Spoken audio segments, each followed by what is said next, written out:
Hey guys, I am here, and so is Mike.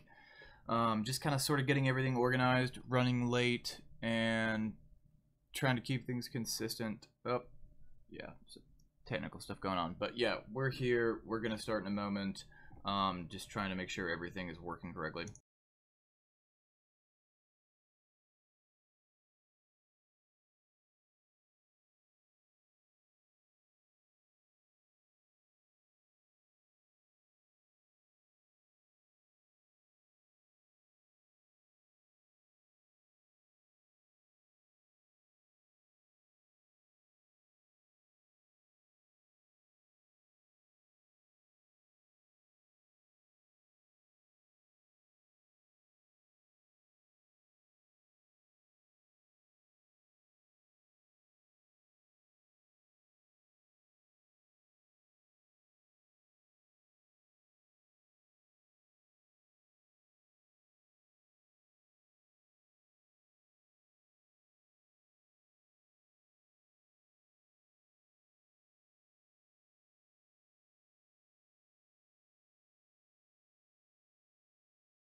Cool. So I found the tab that was playing my voice back to me. All right, guys, we are very, very close here.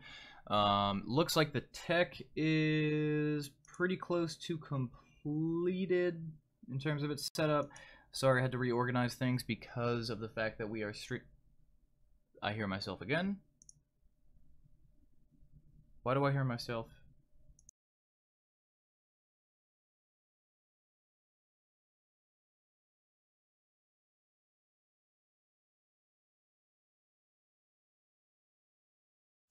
Got it.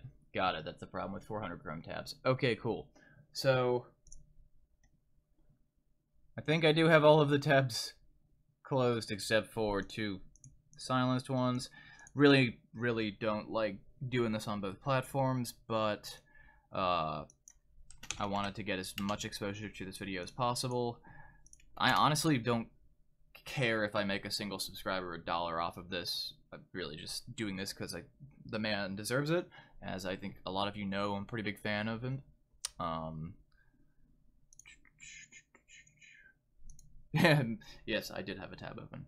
Okay. Yeah, give me one moment. I'm gonna run to the bathroom, and then we will initiate the phone call and get started. It's going to be me on video with a different screen, and then everyone else, wink, wink, nudge, nudge, will be calling in just via mic. And for some reason, Wired Guitars is still asleep. Also, he was under the impression that the interview would be taking place about 5 hours later, so can't blame him, but he's missing out. So, be right back, y'all.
Word, guys, starting 1 second. I am tweeting out the stream links. Because I don't think I actually tweeted them. I just put them in a bunch of Reddit discords. Oh, MikeMavo tweeted. Okay.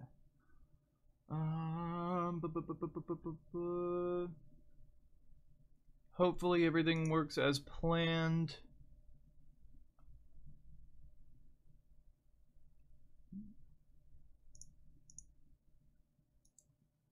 Opening one last page, and I can see both of the chats on the YouTubes and the Twitch channels combined in one.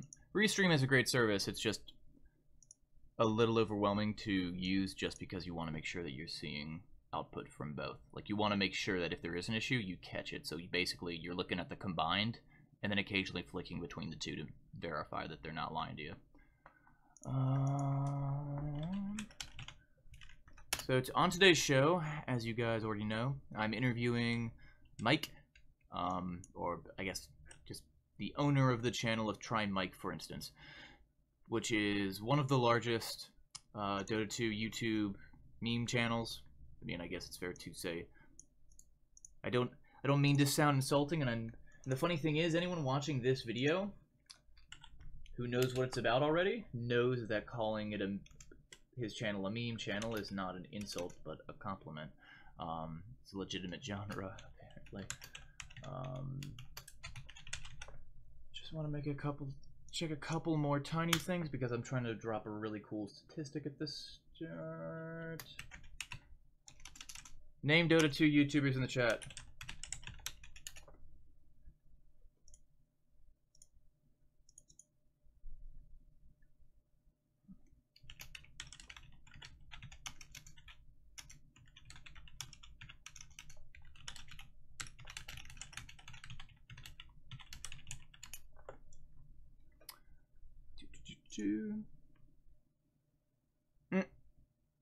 Non-violent runner.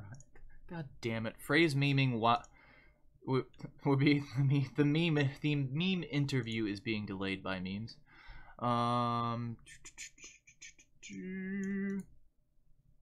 People keep listing Dota 2 memers in the chat. Like actual channels.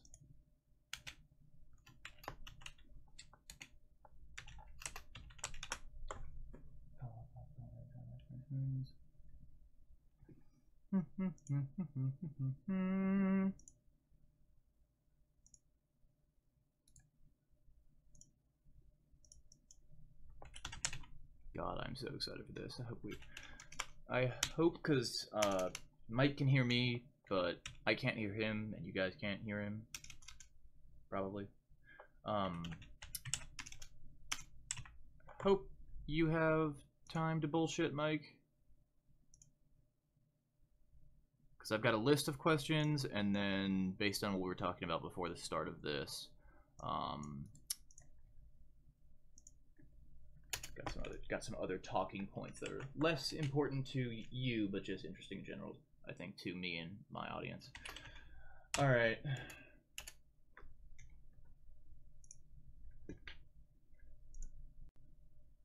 God damn it, Mike.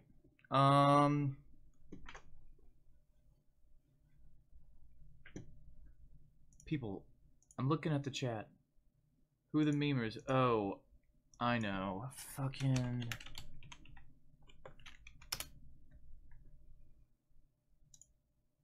What the hell? Sorry, I'm making a list of statistics, and I just saw one that shocked me.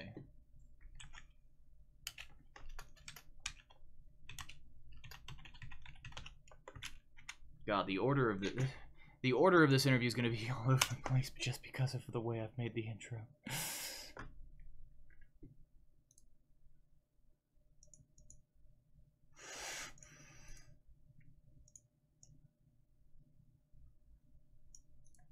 How do I save this?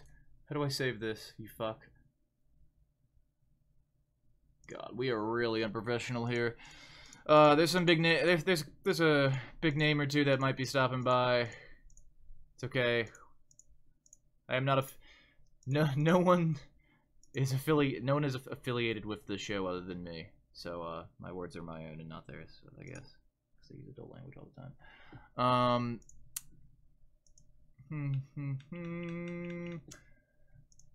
Guys, I've got Combo Wakamaka, Kuroko Dane, TryMike4Instance, MidOrMeepo, Dota 2, What a Fact, Nigma, Frey. Are there any other, like, either very large or very good meme YouTube channels about Dota 2 that I'm forgetting? Like, I know Nigma's kind of out of the game these days, but and there's a reason I'm asking all of this. And Mike has ran to the bathroom.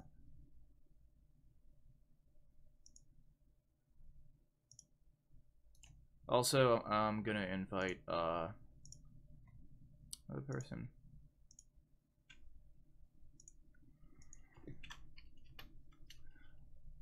And sorry guys, there's low-key gonna be some guests on this show, and I'm trying to get as many of them contacted as possible, even though we're already live. My bad.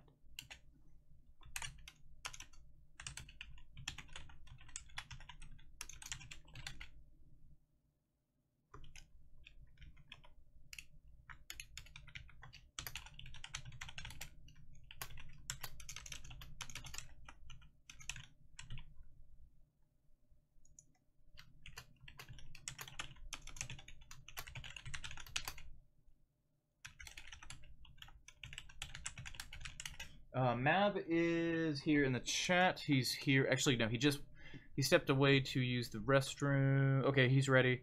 I mean, I'm already like fucking half an hour behind because I'm an asshole. And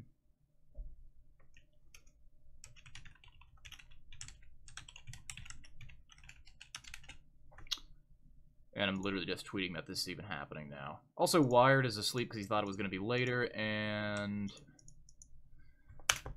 I need to download. How do I save this image? There's an image that I'm just gonna drag it over. I'll just drag it over the Discord during the feed. Okay, it's about to start.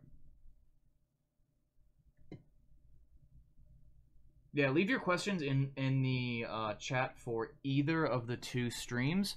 And I have a list of questions from Discord. I have a list of my own talking points, and I will add the ones asked in the live stream to this.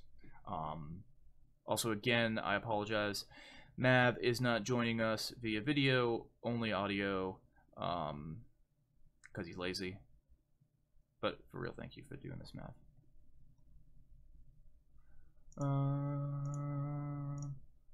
Guys, I know I'm forgetting a memer. I have to have a complete list of all of the memers to make YouTube meme videos. I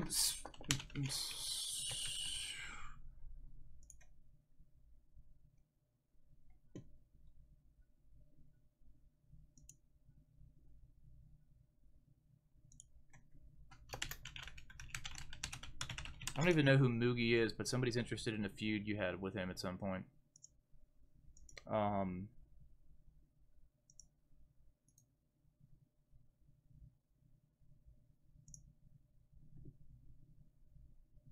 Mav, I'm pretty sure you can hear me, right?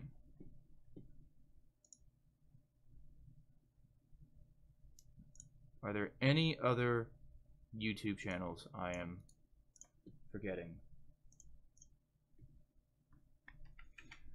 Yes, I will ask Mav about Mugi. And I don't even know who Mugi is, but I will ask him your question. Alright, fuck it. I think I have everybody here. I think I've got a pretty comprehensive list of memers. Combo Wakamaka, Kuroko Dane, TryMike4Instance, MidOrMeepo, Nigma, Dota 2, What a Fuck, Frey557, SirActionSlacks, Dota 2 meme videos.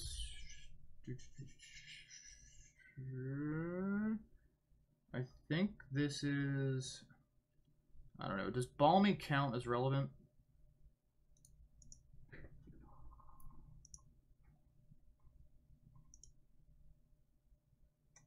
Nah, he's not a memer.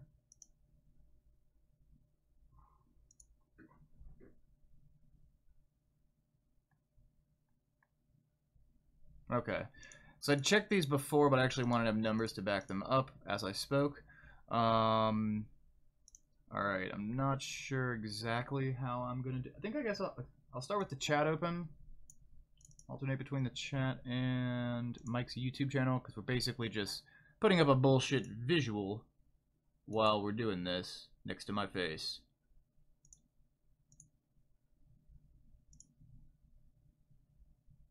I'm sorry we're running so late, guys, and thank you so much to Mike for sticking around for so long. Alright, I'm...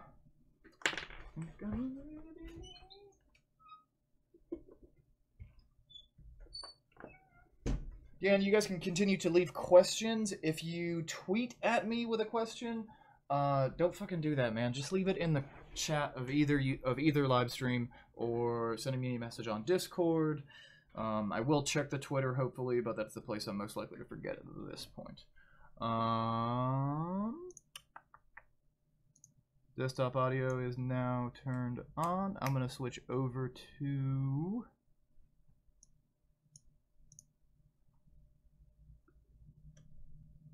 Alright.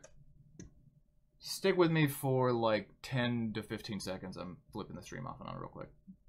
Just believe. There we go. Awesome. Cool. Great. This is actually great, except it thinks I want it to show the wrong monitor. But that's fine. It's fine. We're good. Everything's fine. I'm gonna call you now, Mike. Mike Arena.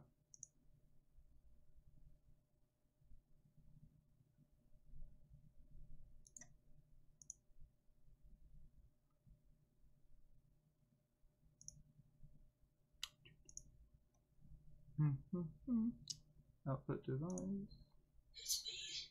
Whoa. I can hear you. Hold on a second. Say something?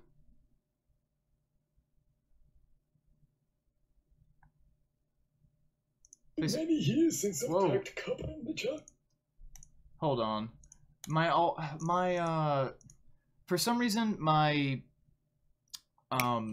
Discord always mislabels an audio my output device.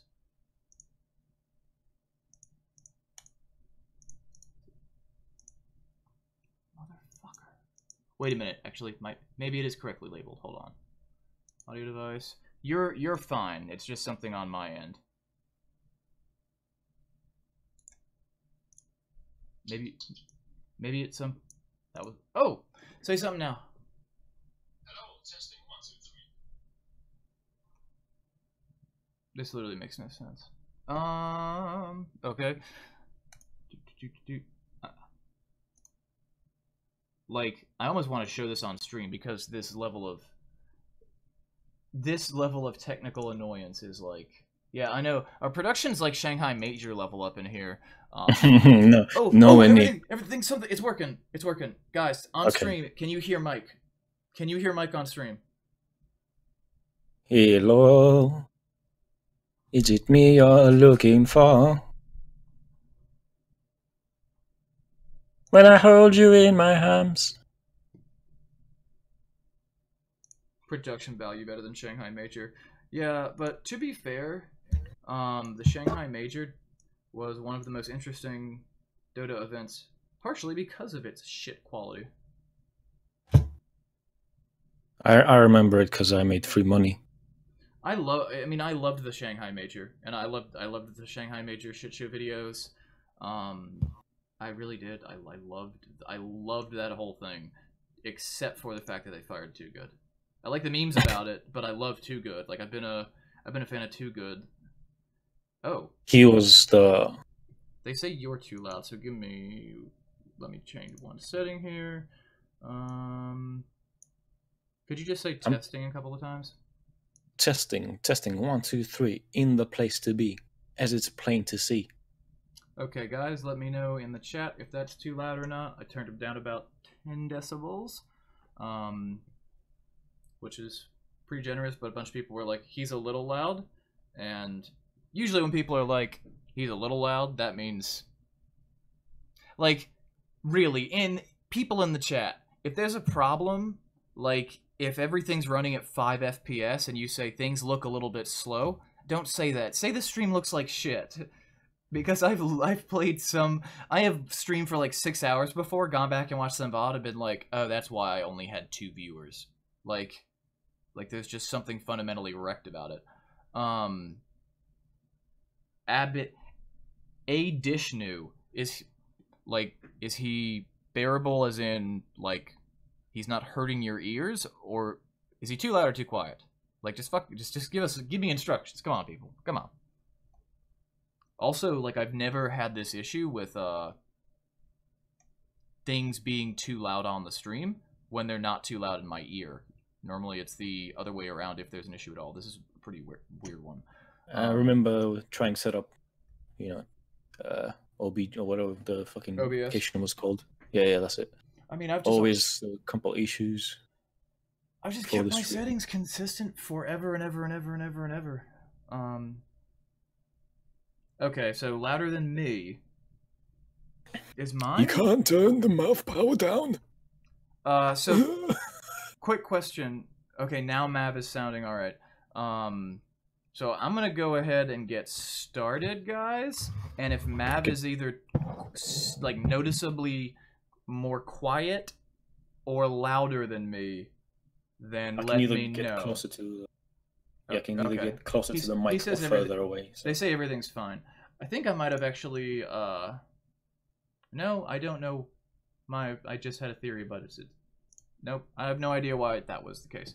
So first of all, I'd like to say thank you to the sponsor of the show, Carbon Bond, who likes to give me money and just say his name. I mean, to literally thank him. I mean, are you familiar with Carbon Bond? Not really, but I support Carbon Bond because they support you. Yeah. I mean, it's literally if you've ever had a Patreon or any form of place where people, if there's ever been a way that people can give you money, Carbon Bond has given you money. Like, you specifically, I'm pretty sure he's given money to at some point. Because he supports every single, medium to small YouTube, channel that's consistent in production, he gives money to. I have no idea who this Enigma is. I mean, I talk to him on Steam sometimes, but he just loves giving out money. Cool. I mean, he's a great dude. Love him to death. He gives me $50 like every couple of months. But yeah, I mean, I've just seen respect. Like, I've seen some people who have like a list at the end of thanks for Patreon supporters or thanks for donors and things like that. I just see his name on every single Dota YouTubers, so I just thought you might know him. I don't, but there's always like a couple of guys like that.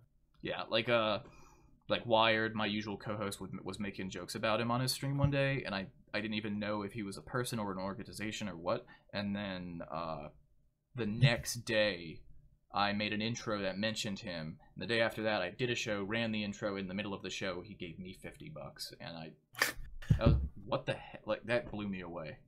The United Organization of Memers. Dude, we support. I wonder if we should have our own tax bracket. Dude, I wonder if we can make ourselves a religion. All right. I'm all for it. Let's do it. All right, so first of all, I'm going to give you guys a little bit of a background on Mike, because I'm pretty sure you are more humble than you should be with what you've done with Dota memeing, as funny as that might sound. So Dota What the Fuck is the only significant Dota-centric YouTube meme channel that is significantly larger than TryMike4Instance, and I think we can all agree that from an objective point of view, it's a significantly lower quality channel. And we can talk about that. I can definitely vouch for that. Yeah, dude, I couldn't believe it. I was collecting statistics, and just because you mentioned it, I never watch them, so I double checked them. And they are the only channel I could find that was like 10 times, like 300 How many subscribers? 2.6 million subscribers. Like, what the hell? They got to be botting. I think they are the biggest Dota 2 channel. They've got to be. If I'm not mistaken. They got to be They got to be botting. Honestly, real talk, dude in your chat that says, "Dude, they are me." Like, if you are Dota Wadafuck, I don't care that you're that big. I think your content is shit. Like, I'm not gonna kiss your ass just because you're that big. I will do ass kissing to people that are celebrities, but when your content is that boring. So when I think about you, Mike, I don't. You weren't the first Dota memer I encountered. I honestly thought that the original Dota memer was like Crocodane. Crocodina, yeah, Crocodina.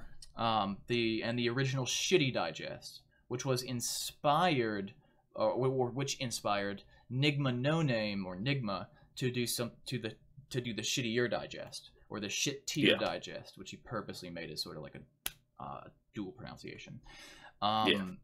What you guys may not know is that you are older than you predate any of them, Mike. No, I don't think it was Crocodina. That was it was Crocodina that came first, and Nigma, obviously, as you said. But well, at least going by channel creation dates, Crocodane's channel was created on July 10th of 2012, and yours was created on February 16th, 2011. Okay. Well, if you mean by all right. I'm actually going to go content-wise. Yeah, content-wise, I think they made Dota content before me. Actually, I'm not even sure about that anymore, because I might have had some like. Your Wombo combo was May 12th of 2013. That's your. But I had some other videos. But that's your oldest Dota video. Let's see. I'm gonna check, because when I actually looked at the ages of all of these different YouTube channels and the subscriber counts and the view counts, you were senior to a lot of channels that I thought inspired you. Like, you turned out to inspire them. So August 14th, 2012, compared to your what was it, March 2013 I just said? Yeah, he content-wise, they go before me, but yeah, my channel was, I guess, before theirs. Yeah, so one of the first Dota 2 memers, I would say your style was it was hard to see who was inspiring who there, which means you guys were very unique. I think there is a lot of content that exists because of you. I think you've been highly influential over the years. I think these numbers show that. My personal favorite statistic is, if you are an esports fan and you have been an esports fan for any game in addition to Dota, there's a mass migration of us filthy StarCraft 2 immigrants over to Dota 2 back in between 2012 and 2014, but really like late 2012, early 2013. So you probably are familiar with a fellow named Day9, who is bigger than anyone that will ever see this video, almost certainly. Are you familiar with Day9? No, I'm not, actually. Really? Oh, he's probably I mean, at one point in time he was streaming on Twitch 5 days a week for 90 minutes at a time on three 30-minute segments of StarCraft analysis, just StarCraft 2 analysis. And on Mondays he would do a comedy show on StarCraft 2 where he'd give a challenge for people to do a ridiculous build and win with it, and then review that and make jokes about it. And this was middle of 2011, and the dude would have like 10 to 15,000 live viewers for those 90 minutes. He's gigantic. Like, how many Twitter followers does Day9 have? I think it's about like the whole Twitch streaming with games and all that. I never really got into it. Never really. I kind of Yeah, this guy's 250,000 followers on Twitter. He's a 250,000 followers on Twitter. He's a gigantic name. You never really followed StarCraft 2 esports like at all. You've never heard of Tastostis or No, I was never. I don't think I've ever really was into like esports at all. I was actually that was like my one kind of issue with the subreddit, the Dota 2 subreddit. That was very like strongly orientated around Towards the the esports scene, yeah. and they didn't really like. I don't want to say prioritize, but more like the content creation of Dota wasn't very. It was almost like an strong aspect. NFL subreddit. Yeah, and that kind of. Well, the reason I keep bringing StarCraft up and these guys up is that Day 9 is like Mac 10. Day 9 is the reason I've named Mac 10. Yeah, I'm not very creative. Day 9 is like he has an hour-long video that is called My Life of StarCraft, and it's an hour-long video. It is his most viewed video of all time. Again, this is like he's probably the biggest name in esports. He's one of the only people that if you told him, you do know who he is because he hosted if you watched any of TI, he hosted this last TI. Valve got him for this most recent TI as a host, and I flipped the fuck out. A lot of people freaked out. The last TI? Nice. The most recent TI, I think Day 9 was the host. Right, guys? Chat? Back me up on this? I can't even remember when I actually kind of stopped playing Dota as well. But I've been completely off Dota. He's kind of young here. Well, yeah. Sorry, I'm going on. This is a tangent. The point I'm trying to make is that Day 9's most viewed video, which is considered like one of the most important works of fucking video in esports, or just I think. Motion. Oh, I know him. Oh yeah, wait, I know him. I mean, I know him by face.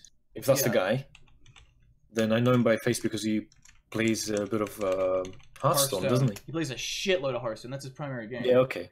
Yeah. Yeah. I know him. He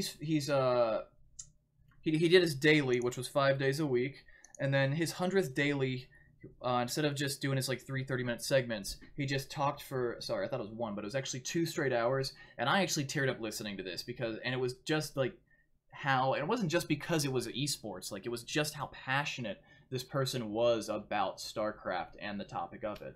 It's important to esports as a whole that this video exists. It is his most viewed video at 3.7 million views. And your most viewed video beats this by 300,000 views. Death is My Bitch beats this for view count by 300,000. Oh, yeah. You are over 4 million views. Yeah. Yeah, I forgot about that. So that's why I've been on this whole rant, because he's a gigantic deal. He's I can't exaggerate how important he is to esports. He's one of the reasons that Twitch, that Justin TV became Twitch, that esports streaming became really common, that people started looking at streaming as like a job. And his most viewed video of all time, you beat with Death Is My Bitch. So. Newcomers, So, I feel like I haven't done a good enough job, but I've just got to stop sucking your dick at some point. All right. Let's calm down. let's dive straight into this. A little bit of background before I ask the big question. How old are you, and how old were you when you started playing Dota? And did you play Dota 1? All right. Well, I'm 23 right now. Oh wow, I thought you'd be older. Really? Because we're all ancient. I'm 20. I'm halfway to 28. Way younger than you. Guess we're gonna bite the dust first. Thanks. So yeah, Dota 1. Yeah, I started playing Dota 1 in 2005. Can't remember how old I was back then. That's what I thought, and that's what I thought you were older. If you do the maths, you can probably count it. But yeah, long time player of Dota. I remember when I actually received the beta key. I was actually at work at McDonald's because during sixth form here in England, I went to sixth form here in England. Friday nights and Saturday nights, I used to work at McDonald's, just kind of save up some money so I could buy my computer because I had recently moved to England. So I saved enough, bought a computer, and then when I heard the announcement for Dota 2, I signed up to get a key for it. And on my break, I received an email saying I got 2 copies of it. I was so fucking ecstatic. It was like the 2 best copies? fucking... Yeah, I think it was 2 or maybe 3 copies. I can't remember, but it was definitely not 1 because I remember trading one of them for Skyrim. So I got Skyrim at the time when it was like £40, which was like, I don't know, $60 or something. And I got it for free because I got an extra key, and like DotA was like so, I guess, demanded. So everybody wanted to have a go at the game, and I honestly could not believe I actually got it. It was maybe because of the fact that I had played the game for such a long time. Because I think when you were signing up for the keys, you had to input how many years you've been playing the first game. What? They let you just type that you can... They let you free answer that with no evidence? Really? Well, I guess it's just like, you know, whatever. Like, it's not like they lose something on that. Also... I mean, probably somebody could... Just to clarify with that 2005 thing, like, I mean, I generally play like a bunch of different games, but I have one game that's like my game that I esport with, that I follow. And I'll follow the whole scene of. When you started playing in 2005, was that like your main game? Like, if there was nothing new out? Okay, so your main game has been Dota since 2005. Like, it was... I don't even want to... I'm not even exaggerating when I say I used to play like a couple of hours every day, every single day. And the thing is, okay, here's the thing. At the time, I didn't have a legit copy of Warcraft 3, so I couldn't play in the Battle.net servers. It was just like I couldn't do it. And what I did is like there was like replacements for it. I don't know if you remember. It was called Garena or Garena. Have you heard of that? Yeah, I remember people talking about it, but I don't remember I didn't actually use the service personally. I don't think. I feel like I did for like I feel like I used it once or something, or used it for something once and then never touched it again. It was a pretty cool like application. Like, it allowed you to like have host other games, private games, without obviously owning a legit game of it. So it was I used a similar service called it's a VPN, Tungler. It basically connected you to a VPN. It gave you a list of games. You clicked it. It connected you to a VPN that was basically a whole bunch of people that were playing in a virtualized LAN of that game. So yeah. Okay, yeah. So it was same thing. Similar. Okay, yeah. No, I'm familiar with this for I'm familiar with it in the context of Dota. So it's quite that software was quite, I guess, European orientated, because a lot of people in Greece used to use that, and it was fairly popular. Like, you didn't have a problem finding a game and playing with, you know, another 9 people.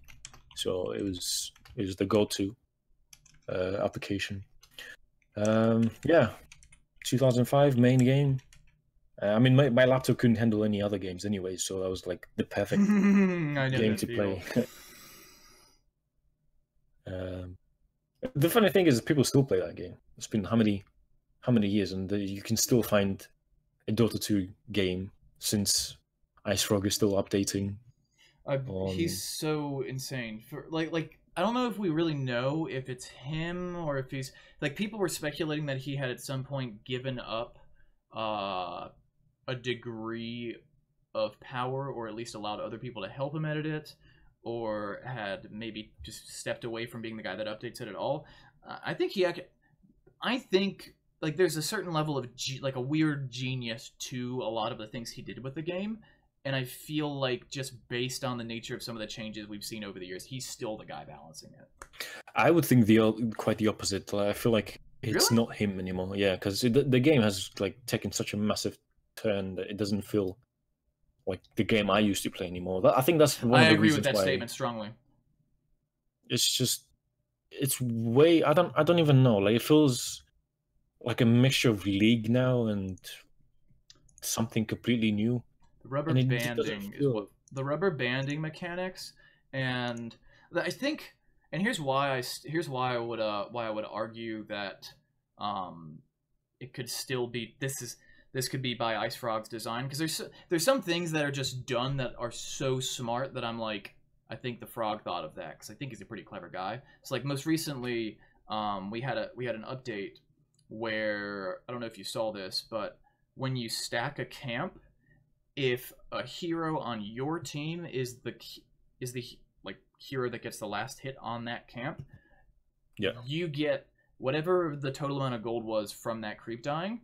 The hero that stacked the camp gets that times 0.15, so 15% of that, and it's not subtracted from the total. So like, let's say you get a triple stack of Ancients and a farm Sven comes and clears it, the support that got the triple stack will get like 100 gold or something as a bonus. And I looked at that and went, that's brilliant, because that'll make people in pubs start stacking. Like, even though 15%'s not much, people feed for bounty runes all the time, so people are going to go out of their way to stack. Like, it's just a psychological trap. The 15% doesn't matter. But yeah, I guess it's like, but here's the thing, I don't feel like it should be like that. Like, it shouldn't reward players. Like, you shouldn't do it just because it gives you a reward, right? You shouldn't support just because there's like some benefit to it. I mean, the overall end goal should be that you win the game by helping your teammates. But if IceFrog does it to pretty much every like little thing in the game, where supports get this because they did that and all that, it just doesn't. Yeah, I don't know how to describe this, but I mean, the buffs to supports I don't have a big problem with, and one of the things that I've always like, I think the two real telltale like trademarks of Dota that make it unique is that, and these are both, they both result in basically non-hegemony of the game. So like, Korea is the best at almost every esport, and the more mechanically, the more symmetric the game is, the better Korean players tend to be, because you can practice for every single scenario if you work hard enough, versus there are just too many possible things that can happen in a 5v5 game that's as asymmetrical as Dota is for a single team to be that good for that long, especially with changing patches. Okay, I would definitely agree that Dota is one of the most complicated games. Yeah, so. And I think it does a very good job of maintaining a certain level of asymmetry that LoL does not. The thing is, I feel like the game has gotten, and I feel like you would agree with this, it's getting progressively easier. Wait, did YouTube crash? What? Oh, no. People in chat are just begging for you to come back. I feel like the game has gotten, maybe not for a specific hero, but let's say you're just learning the game now. The game has gotten easier, significantly easier, and it's to make it so that it's not as punishing for new players to learn the game. But for example, like one change that it doesn't affect me that much personally in the heroes I play, but I really was bothered by the fact it was added, and that was the change where you could see that bar above a hero's head that was stunned, because that took away the level of skill required to properly stack your stuns, because historically in Dota, a gank is about the skill of the people ganking you, not about the skill of the person trying not to get ganked. It's up to you to properly stack those stuns, and now you can always do it. So I think I still would believe, I don't have a strong position either way. I wouldn't be surprised if IceFrog still did balance or didn't, but I feel like there's pressure to make the game new player friendly, and that pressure, along with the usual pressure to keep a esport title that's been around for a while fresh, has resulted in the game changing in ways that you and I probably don't like. I can see that. I think I definitely agree. Like, I remember, and I swear I'll ask another question and stop talking after this. But I remember back in the day when I got really, like around the time I got really good at Lycan, the most important thing that Microsoft told me to fix my Lycan gameplay, like literally this one sentence changed my like entire game. Like it made me go from like 55%-ish win rate to 70. I felt like I couldn't lose a game. Was, you need to just kill Ancients whenever you're near them, dude. Just kill Ancients. Ancients are good. And I slowly realized, if you're farming and there's a possible gank. If you go get that gank, if you leave your lane to gank that person, like if you're a carry farming efficiently with some kind of farming mechanic, like an anti-mage of the battlefield or something, if you go out of your way to get a kill, it's successful, and then you go back to farming, you're either breaking even if everything works out perfectly in most cases, or you're losing money because the game was developed in a way where the people that were AFK farming were making that much more money. Everyone's always thought that, like, well, if you're just rolling through enemy heroes and killing them, then that you're gonna be rich. There are games that I've carried where I was able to just like 1v3 the enemy teams where we were down like 10-1 at like 15 minutes or something, just because I farmed the entire time. You can't do that today. And I think you should be able to do that to a certain extent. Like, there's got to be a balance there. I think the games punished farming way too much and made it way too, like, I don't even know if that's more LoL like, because I've played like 5 games of LoL. Please don't criticize me for playing 5 games of LoL. I know there were mistakes. All 5 of them. I've played LoL to be honest, so it's fine actually. I kind of enjoyed that game a bit. I know I had occasional drops. Fuck, now I have to save the VOD of this and re-upload it and edit that out, dude. Come on, I can't. No, like, the one thing about the LoL community is that it's the most fucking toxic community I've ever experienced. So that's like crystal clear. Which is interesting because Riot seems to have an agenda where they're constantly actively pushing to create the least toxic environment possible, and they have one of the most toxic. And you do, you get quite the opposite. I'm not saying DOTA is any better. It's just maybe it's because the player base is much larger in League, so it could be that. I don't. Or younger. I think older. It's one of the reasons I was surprised by your age. Dota's old man esports. Like, even though it is actually even though we're still one of the largest games played in the world, like Dendy's like 30 or some shit. Like, we're old. Yeah, he's approaching 30. Old Man Fear is only a year or two older. Old Man Fear is only a year or two older than like the average like pro. Like, jeez. Yeah, Dendy's 28. Dendy will be 30 in December. Oh, fuck me. Yeah. I mean, okay, I do feel young now. Yeah, you were young for a Dota player, and Wired is also around your age. So that's why, like, Sumail being 16 is a huge deal, because you don't. Oh, like, there was a video that someone made that has hundreds of thousands of views that's like a tribute to Loda, asking him to retire, calling him Elgato, and being like, we'll always respect you and there's no shame in retiring, but you don't have to keep trying, and you should retire, you're past your prime. Someone made that tribute to Loda with hundreds of thousands of views. It was all in Chinese by this Chinese fan, and it was put on YouTube in like 2009. And then in 2013, Loda wins TI. So we're like the oldest person game. I think anyone that's old enough to really have played a lot of Dota, I think the majority of those people will prefer it over LoL.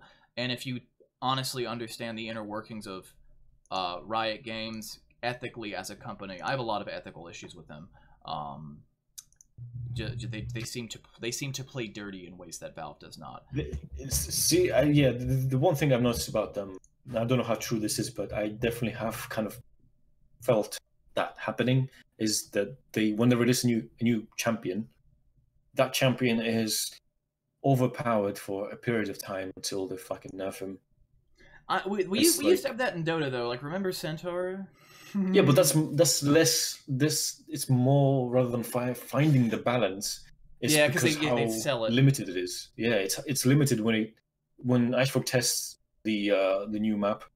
He actually tests the new updates, the new changes, and then he releases the official map out. And then something happens. You know, in pubs, a lot of shit happens. People tend to abuse things that you never would have expected. And then he goes back and changes it, like, almost immediately. But that is not the case in LoL. It's like one champ for a week or two, overpowered, and then gets nerfed. The problem I had with LoL, and so I feel like I'm going to get in trouble just for even name dropping this guy, but there's a fellow named Rich. So this guy's really, really controversial. Rick James. Richard Lewis is his name. He's the guy that. Fuck. Richard Lewis. If Lewis. Hold on, Richard. If you are watching this video, I want you to know that I'm a huge fan of yours. Before I start talking, just get that out of the way, because I'm going to open this up by saying he was the guy that choked out Loda at DreamHack. Yeah. And was banned from Gene. Richard the Choker Lewis. But Richard Lewis is actually a really cool dude. He's responsible for exposing a lot of corruption in esports. He's been a professional CS commentator on, and he's an esports lifer that's old. He's like probably 10 years older than me. Like, if you're like only like 32, I'm so sorry, Rich. But I would assume Richard is like in his mid to upper 30s, and he's done esports forever. He's worked his ass off his entire life to do it. He slept on couches for a lot of years. He is a He's friend Thorin, isn't he? What? He's friends with Thorin. He's very good friends with Thorin. Yeah, so fuck Thorin. Well, fuck that guy. Just politically or what? Just he's a fucking dickhead. He's a fucking hypocrite.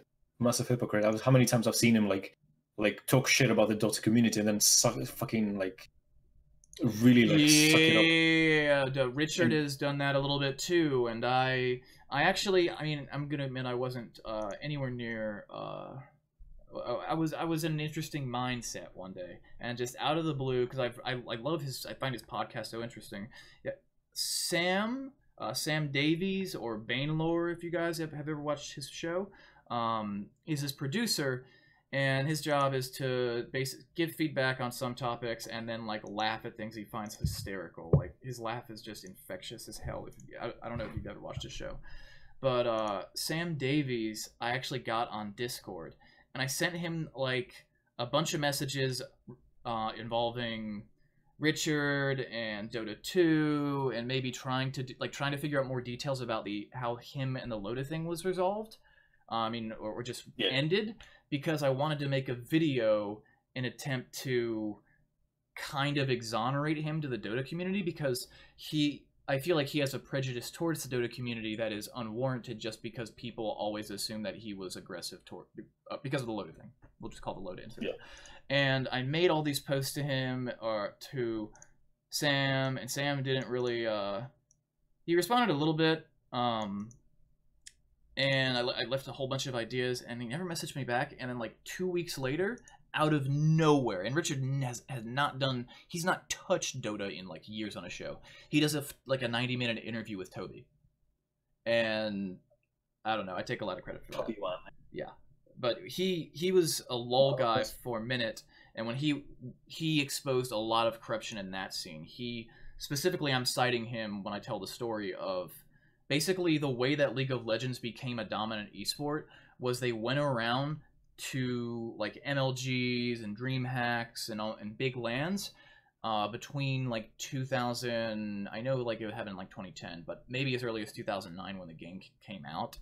Yeah, funny. LoL's a couple years older than LoL is older than StarCraft 2 and Dota 2. LoL's old. But they went around for like several years to all of these LANs with a bunch of personnel and hardware, basically a bunch of resources, and they said, do you want to have a tournament for our game? We'll help you.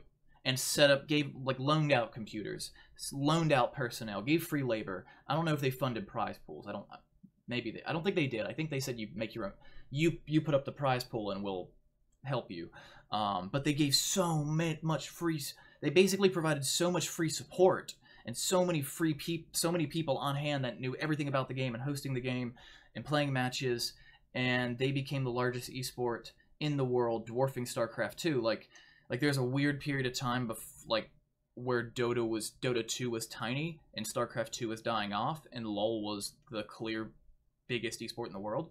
And it was right at this point where Riot contacted all of those orgs they gave free support to and said, if you want to even host our game, you're going to have to write us a check this big.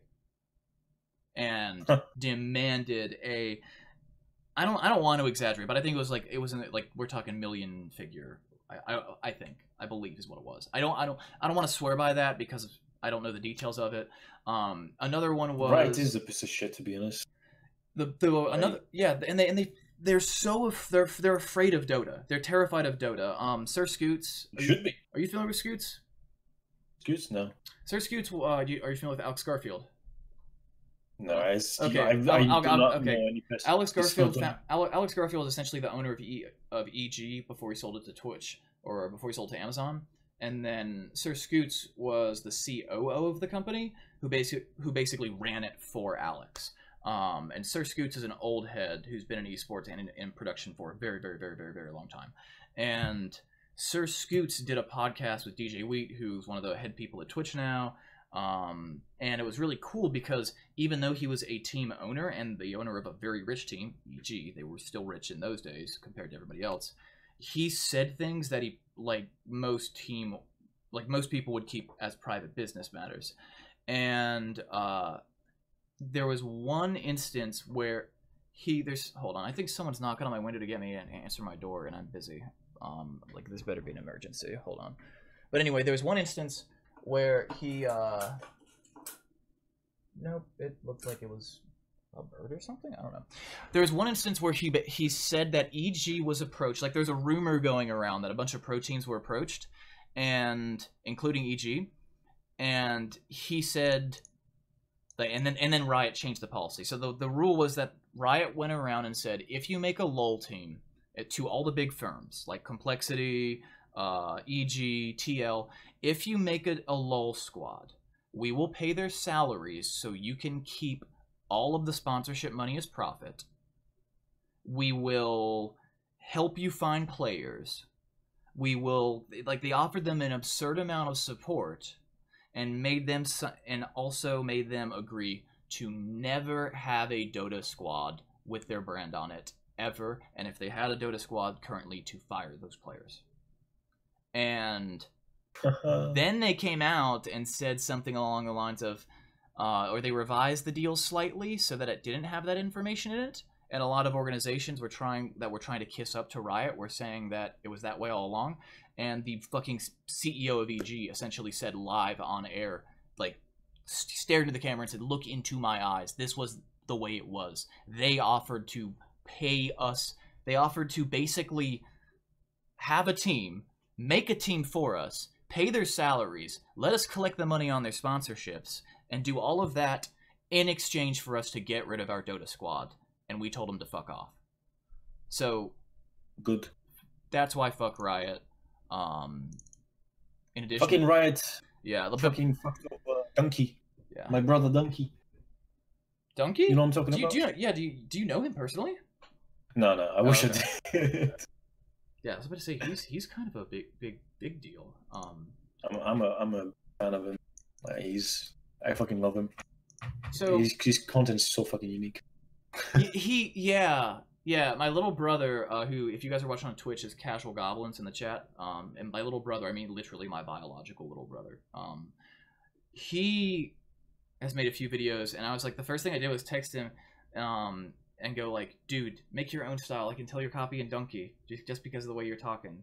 But Donkey's cool. I like him. I think he's funny.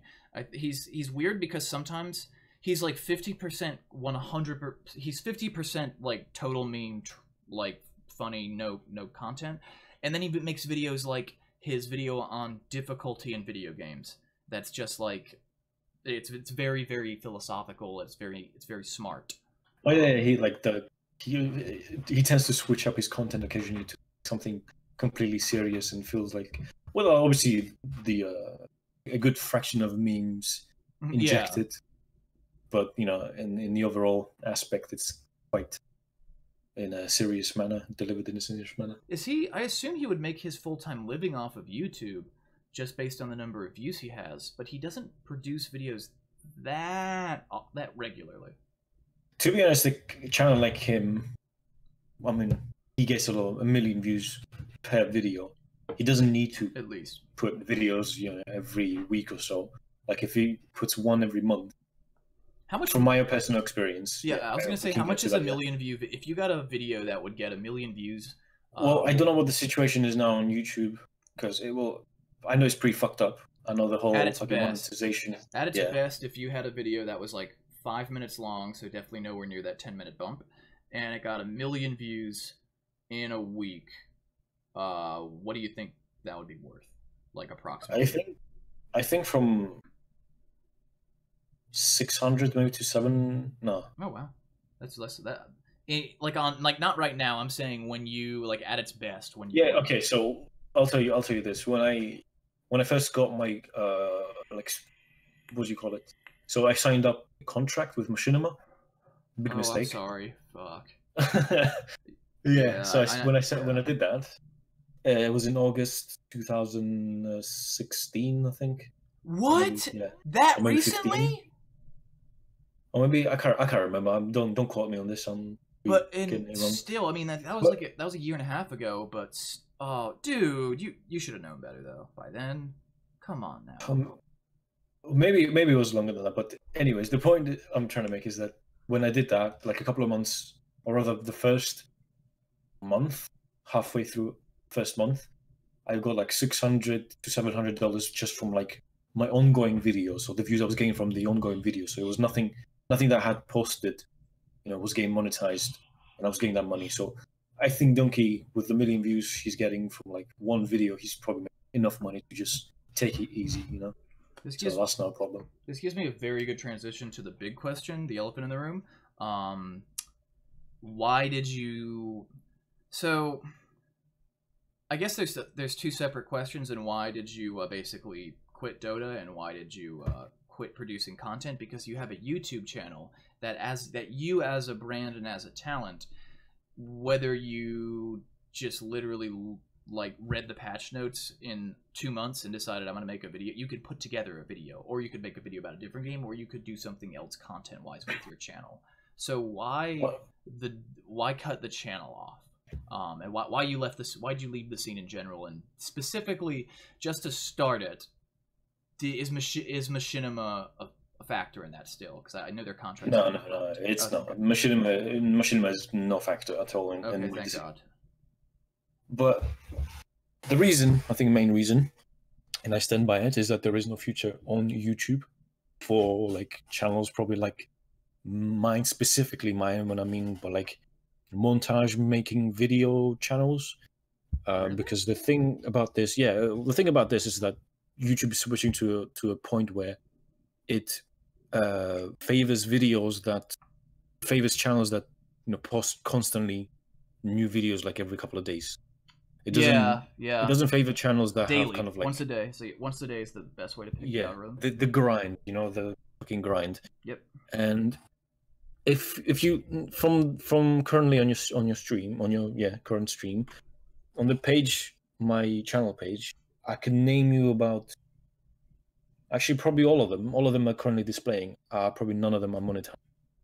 Because they cannot be monetized, because the music I'm using in them is detected by the system. That's been that way forever, though, right? Right? It wasn't so bad like at the beginning. It went a lot worse later. Like with the same videos though, like "Death Is My Bitch." I assume that was that had a song by K. Drew in it, because I was also like I was listening. I recognized the song the first time I saw the video. That is a song by K. Drew, which would have been picked up because I'm pretty sure K. Drew signed with someone that YouTube would detect. And did it partially monetize it? Did it change the degree to that partial? I can't remember. But the thing is that most of my videos, about 90% of my videos, are not monetized, and I cannot simply make any money. This was like the main reason why I took the sponsorship from GameLeap, and a massive big thanks to them. It's great guys. The company's great. What they're doing is also pretty cool, and I think the fact that they're expanding. I'm not getting paid to say this, by the way. Yeah, I'm just actually saying it. Yeah, guys. Honestly. By the way, this is uncut. He's not sponsored by anyone. He's actually out, and we can. Yeah, like. Yeah, assuming we have time, we'll talk more about that. But he's gone. When I yeah, I guess that's a segue into another topic. So the money was a big deal. I'll save that segue for a moment. The money was a big deal. Has the money from making YouTube, so like 90% of your videos you say that are like big are not monetized because of copyrighted stuff. Yes. Has it much. is this something that occurred recently, or is this something that's just always No, been this that was it was always there. You just Okay. had to either cheat the system by, changing the pitch of the song and making it so it's not detectable, which Ooh. most of the time was bullshit. It didn't work. Mm-hmm. And Use all copyright that, free. or just like mix a lot of music and have segments of them. Like the PopScript series were more likely to not get to get monetized because of how the clips worked, and even that sometimes didn't work. So I couldn't, even though I liked doing single hero montages like "Death Is My Bitch" or "Techies" and so on. I didn't like doing PopScript series as much because it was a lot of grinding and a lot of like recording and going back and forth and editing. It was just very unpleasant, tedious job was. And I think the thing is about the channel. The thing about the channel is that I started as a hobby. Like, it was just a hobby. It was just a thing I wanted to do, and I like the fact that my videos were getting like a lot of views and all that. That's all I want. Never really wanted money out of it. Never really. I was never in for the money. But the fact that I could get some out of it was, a good benefit. So I was like, yeah, why the fuck not? I'll be wasting my opportunities. Yeah. So yeah, I started as a hobby, then just became a job, and that's kind of it. Just made making videos a lot worse. Couldn't really handle it. Did you notice during the quote-unquote adpocalypse, which if you're not familiar with in the chat, so basically there were, and I'm gonna be a little bit political and a little bit specific here if you agree with me on this. The Wall Street Journal article that ultimately ended up in the adpocalypse, are you familiar with that at all? Oh, was that with the PewDiePie thing? Well, there was one like Wall Street Journal article where a young reporter literally just like went and found a white supremacist video that was monetized with like not many views, but just like any like white nationalist or just really racist content. And because you can monetize anything, and YouTube was really lax about monetization rules that up until very recently, he just refreshed the page until like a Coke ad popped up, and then basically said Coca-Cola is paying to put ads on this sort of content. And that fucking scummy fucks. That article exploded. That journalist made a name for himself. Piece of shit. So, yeah, that's why I'll never forgive the Wall Street Journal for that. Like ever. Like the fact that they put that out, the fact that they capitalized on it so heavily. It's led to not the demonetization thing for for the nature of the content, not copyright. You know what I'm talking about? I'm sure you know what I'm talking about. I mean, I wish there was a fucking other platform that would compete against YouTube, but there isn't. There is. So if you're familiar with Linus Tech Tips, oh yeah, who also he owns Tech Quickie, low key. I'm pretty sure he's buying NCIX Tech Tips old channel. He owns channel Super Fun. He is launching a platform called Floatplane, and the idea is to be a YouTube competitor, and he's been talking about it and investing money in it and has it registered as a separate business. Yes, I know it's tiny. Okay, one thing, key point already. The name is no go. What is it? Floatplane? I know. It's called Floatplane. I don't know why, but anyway, but he's working on an alternative. There are some alternatives. Most of them are all tiny by comparison. But he's someone that, I mean, the dude has like a couple dozen full-time employees and has like 3 or 4 channels that all have several million subs. And if YouTube went under, he would be gone. Like, he would be screwed. Yeah. Like, he would still have a huge following from Twitter, etc. But like, he's entirely. I mean, in that sense, yeah, in that sense, he would lose money, but he wouldn't like be gone. As in, like, he wouldn't. I think he would be. I'm sure they have. I think he'd because they have like websites. Those type of guys, like the big names on YouTube, always have like some sort of backup for an emergency like that. I'm sure they have like websites, other platforms where they can sell their own content and whatnot. So ultimately, I know they will be at a loss if that were to happen. But I don't think. I think he would have. I think Linus Tech Tips would.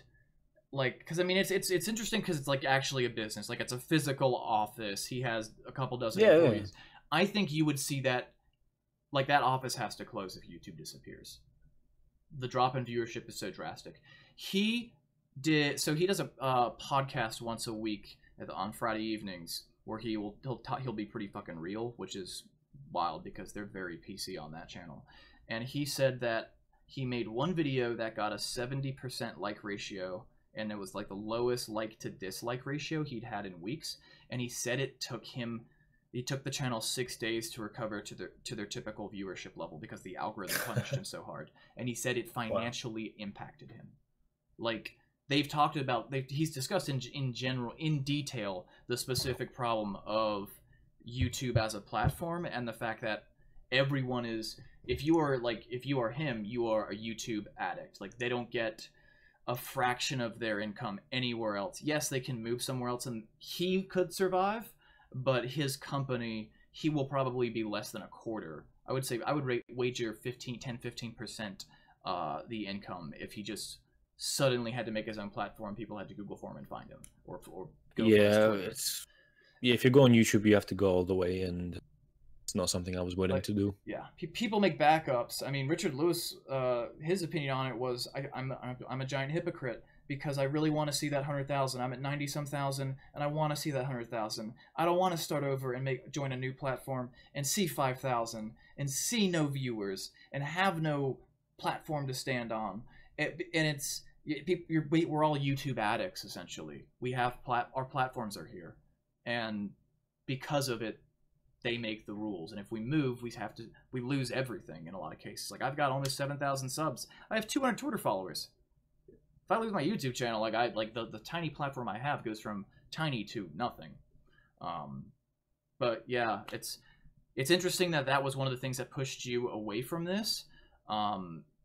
If you were making the same money that you're making doing your current non-YouTube profession, making videos at, like, let's say whatever your average rate was, or average frequency, would you rather be making videos for the same amount of money? Could you repeat the question again? So, like, I'll ask what I can about your current work because we've already discussed that. You got to be kind of low. You have to be vague on that. Yeah. But compared to what you do professionally now, if you could go back to making videos, so if you could make meme videos about Dota 2, or even, and then the same amount of money that I'm making doing the job now. Yeah, or any other game. You do this style. You'd prefer to do the job you do now. Yeah, I would not go back. Okay. I prefer what I'm doing now so much more. It feels more rewarding, I guess, to be doing what I'm doing, and the fact that I feel like I'm part of a bigger thing. And the one thing you have to understand about the whole YouTube thing is, first of all, it's unhealthy. Like, this is,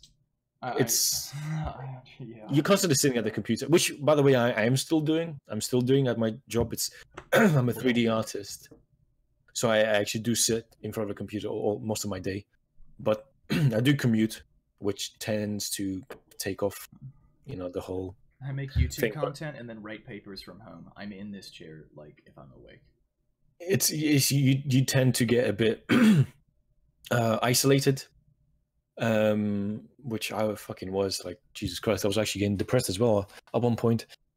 But yeah, so you have to pick up, like, you have to go to the gym quite often. You don't, if you let yourself go, it's gonna be bad. I have fucking knee problems because I sit so fucking long in this fucking chair, and it's horrible. I got a power rack in my garage and haven't been to my gym in like 9 or 10 months. I've been paying the fee the whole time. Like, yeah, but I empathize heavily with that whole antisocial thing. Like, when I was producing videos every single day, I would pick a Dota 2 hero. I'd take a couple hours to figure out the most efficient way to possibly jungle him, and even if it was shit, I would say, like, this is really bad, but this is the best way you can do it. And make a guide to jungling a hero, make a thumbnail, post it, do all that. And that whole process was 3 or 4 hours. And then I would have my other job is working remotely as well, so then I'd have a few hours of work on that. Then lift, and I have my closest friends live in the same town as I do because we just didn't move away after we graduated. From university. But I really understand what you mean, because I'll go like 5 or 6 days will go by, and I haven't seen a friend, or in some cases like casually 4 days will go by and I won't leave my house. Like, Oh yeah. like a week has gone by before I've left my house like twice. Oh my god, I fucking know that feeling. It's Yeah. just horrible. It's been, yeah, I think the most I've done is probably a week. Yeah, Maybe. I don't know if I've done a full week, but it's like, I mean, I also shop at a store called Costco. I don't know if they have it. I'm pretty sure they're U.S. only, but they're basically a warehouse store that sell cheap prices on bulk, high quality bulk products. So like, I go in there and can buy, if I'm willing to eat the same thing, I can buy a really high quality meal, get a really good deal on it, and then get a shitload of frozen food. I mean, they're a high tier store. Like, it's one of those places you have to pay to actually, you have to buy an annual membership to. So I'll go there and I won't need to go grocery shopping for 2 weeks. Like, Or wait till you get the delivery system they have. oh no. Yeah, I've been. I didn't actually Are we need defunct to leave. shut-ins? Yeah. Did you do you talk to people a lot, like either on voice chat? Did you talk to people? I mean, did you? Because this is past tense. Did you talk to Okay, there's one thing I don't think people know about me is that I tend to be a bit closed. Like I don't do that. I don't to a lot of people in my like in my online social circle. I don't have that many people that I chat to daily. It's more like mostly like 2 people. Mm-hmm. Same. I don't, I'm not a particular fan of kind of like starting new conversations with other people like I don't exactly know, and making like new friends online is just kind of exhausted from that. So I have my two guys, my squad, you know. I tend to go to them when I'm like down for a game and then talk with them, play games with them, and that's it. That's pretty much it. Otherwise, yeah, I think there's a lot of people that kind of try to send me friend requests and, you know, try to talk to me and all that. I kind of tend to avoid it, not in a way that I hate those people. It's just that I tend to be a bit antisocial occasionally. I kind of need my space, you know. Yeah, I'm pretty extroverted, so that's weird because I feel like I've noticed the same, you know, I never leave the house problem because of the nature of my job, or rarely leave my house. But I feel like my problem's 80% as big because I don't know if I've actually gone a full week without leaving my house. I'm almost positive I haven't. And I'm not bothered by it. Like, the only time I'm ever bothered by it is if I wake up and go, you know, I did my work for my actual job this week, but I haven't done any live streaming or YouTube content. Like, if I'm actually producing the content, even if I'm not making money, it feels rewarding. Like, if I got a magical check in the mail for $10,000 a month every month for the rest of my life, and thus never had to work, I would probably still spend a significant portion of my free time making YouTube content, or at least live streaming. Yeah, I really enjoy live streaming. That's fine. Yeah, that's honestly fine. There's nothing wrong with that. Like, you can do whatever you like.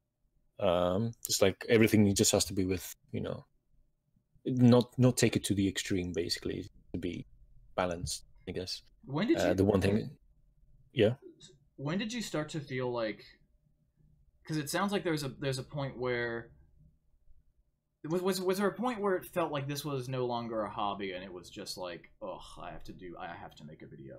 Oh yeah. That was probably like after. Okay, which TI was last year?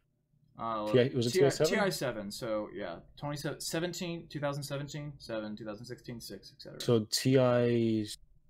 When I did TI6, I think. So before TI6, I already started feeling like. Oh damn. Was it before like... or after Mr. Steal Your Intel? Oh no, way after. Okay. Mr. Steal Your Intel was like. Thank God, because I enjoyed. Okay, so if you scroll further down, I'll tell you like which video. Wait, was it so? Actually, it was they're none not of these. ordered. It was none of these at the top. If you filter them by date, okay, I will probably point you. I was just out. curious if you had any bangers that happened to be. I was like, please don't let Mr. Steal Your Intel is one of my favorites. I show it to people that don't play Dota, and I'm like, you should let me tell you. I think my videos are pretty shit, actually. I think my videos are pretty fucking cringy. And when I watch them, I'm like, holy shit, did I actually make this? Everyone hates doing shit. There's like, but there's like a few of them, like a few clips, videos that I think, okay, yeah, I like this video. I wouldn't be too ashamed to show it to somebody, say, because there's a quite excessive video editing on that, video, and I'm like, okay, yeah, it's kind of alright.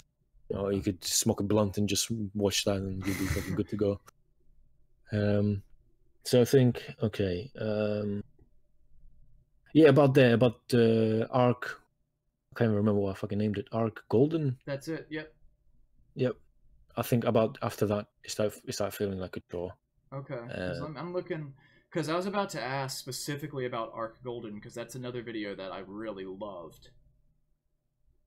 I don't actually know.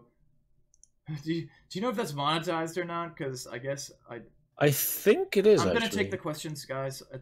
I will eventually take the questions, and if I cannot, then we will get your questions answered. There's one specific guy who's really interested in your beef with some guy I've never heard of, but yeah, anyway, yeah, I know what you're on about. Anyway, Arc Golden, yeah, I loved the Shanghai Major Shit Show. Like, I actually like. I didn't have to edit that. Our community loves drama. I think partially because it leads to badass content like that. Like, that was hilarious. That was the one video I had to do the most minimal, work on, and I think that was monetized. So I was. It was just grateful. content. I was very grateful to the Chinese masterlords over there, Shanghai. Mr. Wang's Fantastic Adventures. Oh yeah, and okay. So if we're gonna go back to the whole beef with people, the one thing I kind of. I was gonna. If you're gonna go on about that, I was gonna have a separate part where I was like people you love and people you hate. But if it's, I think it kind of contributed to me being a bit, or rather, me feeling excluded from the community. Is that many times I've seen esport players or just personalities from the Dota scene sharing my videos and kind of not acknowledging the person who made it, like rather pretending that they don't know who fucking made it, even though like I fucking tweeted at them and just like completely being ignored, and just felt like, okay guys, you wanna be like this, like, I think it just felt like shit. I think it was because you were so big, honestly, like relatively speaking, because I could see you tweeting one of these videos, like one of your videos at a pro player not even acknowledging it because they're getting so many tweets, and then stumbling upon it, or someone they know sends it to them, and then they like it and go like, this is awesome, and have just never noticed. Toby one shared my videos a couple of times, my fucking videos. Like, I'm 100% sure he knows who the fuck I am, and not even once, have a fucking shout. He even one time stole my fucking thumbnail from what's from one of the videos. It was the Sand King Sandstorm video. Okay. Wow. So it has the fucking shades on it.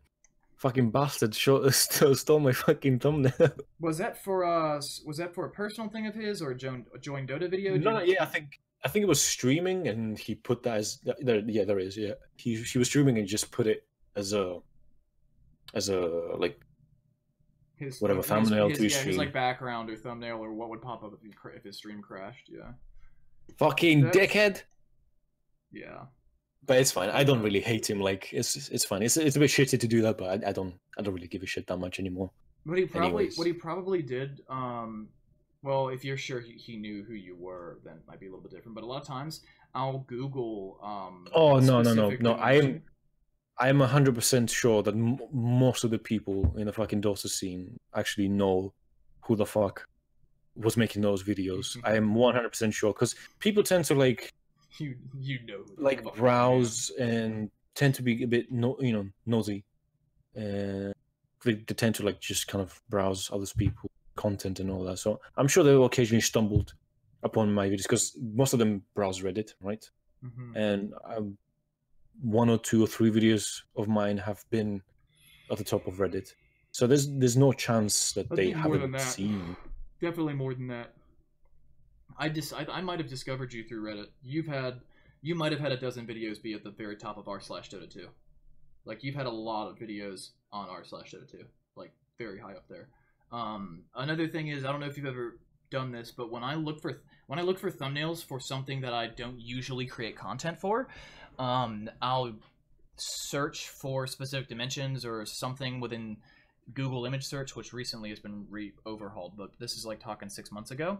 And I'd find the perfect like thumbnail, and I'd look it over and be like, okay, I'm pretty sure this is either like made by Valve, which means I can use it or whatnot. And then it'll be slightly edited with like somebody's caption over it, and I know I can block that out or whatever because the original art is from Valve. And then I'll look at it and realize, oh shit, this is from Frey, or this is from MidOrMeepo, or this is from such and such. And YouTube or Google's image search was actually linking me thumbnails. Like so many thumbnails so many images I've downloaded to edit into thumbnails. Oh, I've probably done that. Yeah.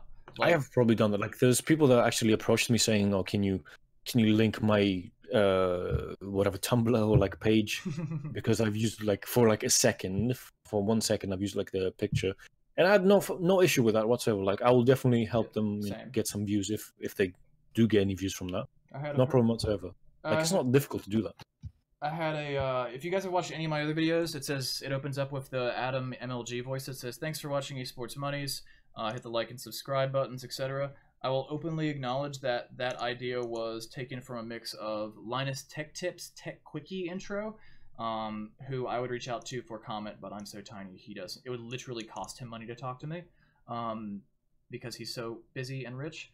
And then the other elements were from MidOrMeepo, and like it's much more similar to Tech Quickie than MidOrMeepo. But the first time I posted a video with that intro, someone said, "You're ripping off MidOrMeepo. This is complete plagiarism." And that's actually how I met MidOrMeepo, because I made a point to hunt him down and show him the intro. And MidOrMeepo's like, he actually couldn't. It took him a minute to actually see the similarities between the two, between my intro and his work. But he said, even if there is something going on there, dude, I don't give a shit. You do you, man. Like, that's cool of him. That's cool of him. Yeah, he's pretty cool, dude. Could you tell me the video exactly when the Passion died? Like, is there a video where that was just like, I'm sure there's ups and downs, but like, was there a single video where that was like a landmark? Because we're getting to the newest videos here towards the end. Oh, on the stream. Maybe actually I don't know. I guess PopScript 16 or the one before it. Yeah. So it's like quite late, actually. Mojo Fiend? Was that? Did you enjoy? Did it feel like a bore I did to actually. make that one? No. That was. It's not very. That video is not very popular because how I guess unconventional it might be, and it's not very. It's not similar to the other videos I've done, and it's a little bit different. Instead of like music, for example, the music is. I fucking love the September Fire song, and it's just I wanted to use it, and I just did, and I really didn't care if it would be popular or not, so I just like went with it. I will also. But yeah, it was kind of fresh. I will also say that just as a side note for what we were talking about earlier with giving people credit where it's due, there have been a lot of instances, especially around 2015, where I would want to show someone a funny Dota video, and I would search for the wrong channel, assuming that either you had made the video but MidOrMeepo had made it, or vice versa, or substitute in Crocodinger, or Combo Wakamaka, or somebody else. Like, I would get who made what confused all the time if it wasn't one of the series, like Pub Scrubs. Yeah. That's fine. Yeah, I never really kept up with any series like Pub Scrubs, actually Digest, but the individual ones, like... That actually, as funny as it may sound, actually happened to me, or rather happens to me occasionally. People like just tweet at me saying, oh, where is that, Winter Wyvern video, or like Ancient Apparition video, which I've never made. I'm like, I don't know what you're talking about. Yeah, I've never... I would say The only series that I actually kept up with and would get really excited whenever I saw a video for, and I'm sure I haven't even seen the most recent one, was Nigma's Shittier Digest. Some of those, I think that was the inventor of the "You Spin Me Right Round" meme. Wait. The Huskar? The Spiff and Spiffy was the first person I remember using the "You Spin Me Right Round" meme. In the context of a Huskar and a Batrider? Actually, I'm not sure, but I do remember Spiff and Spiffy using that song for a meme, but I'm not sure if it was for Husker and Batrider. I mean, you'd have to like scroll and browse to actually find the clip. I don't even remember where it's from, but it also I think it was from Shittier Digest 4, because there's a period of time where there were so many there's like a period of time where the quality of everybody's videos was so ridiculously high for some reason. Like, everyone's got their ups and downs, but there was like a 6-month period somewhere around 2013, 2014 where there were so many good pieces of content produced that... Yeah, it's golden age. Yeah, there'd be like a funny 10-second clip, and it would take me an hour to find it. Like, there's one where someone's searching... You might have even made it. Someone's searching for a map, and they keep clicking regions, and you'll hear, like, wait, he does something in Dota 2. Like, maybe he picks a hero or clicks Legion, like the Russian national anthem starts playing. Oh, yeah. But little things like that just took me forever to find, because there's so much good content coming out. I think this is my own opinion. I think the best content creator in the Dota scene that ever was, or probably ever will be, is Combo Wakamaka. I was gonna ask you. Honestly, the top fucking, like, he's got top game, best editor, funniest dude, and the only, I guess, issue or other, bad thing about his game is that his schedule of posting videos once every 6 months. I don't mind that as much as the fact that it makes me terrified he's quit all the time. There've been he's gonna come back. There's so many times I've thought this dude. There's like, man, I miss this guy's production. That's it. Yeah. So you think he's the greatest of all time? Yeah. You think hands he's the down GOAT? best. He's the GOAT. Yep. Like, there is no channel like his that I've ever seen in terms of like quality, content quality, and just humor. It's fucking unbeatable. Well, actually, one of the reasons I started making Dota is completely not relevant to the Dota scene. It's actually from LoL. My best friend used to watch this. Actually, my friends back at uni, we used to watch these videos from a guy called Seth the Zentark. I kind of never pronounce his name. I can just type it here for you. If you want to type it into the Discord. And his videos were like Szechuan tack. Sorry. Yeah, his videos were like kind of MLG type of videos, but at the very start when they were actually funny, not when they started becoming fucking dry, fucking humor. So they were good. Then I was cracking myself up watching his videos, and I wanted to do something similar. So he was actually my reason of starting making YouTube, or rather Dota content. And like, it wasn't really Crocodiner as much.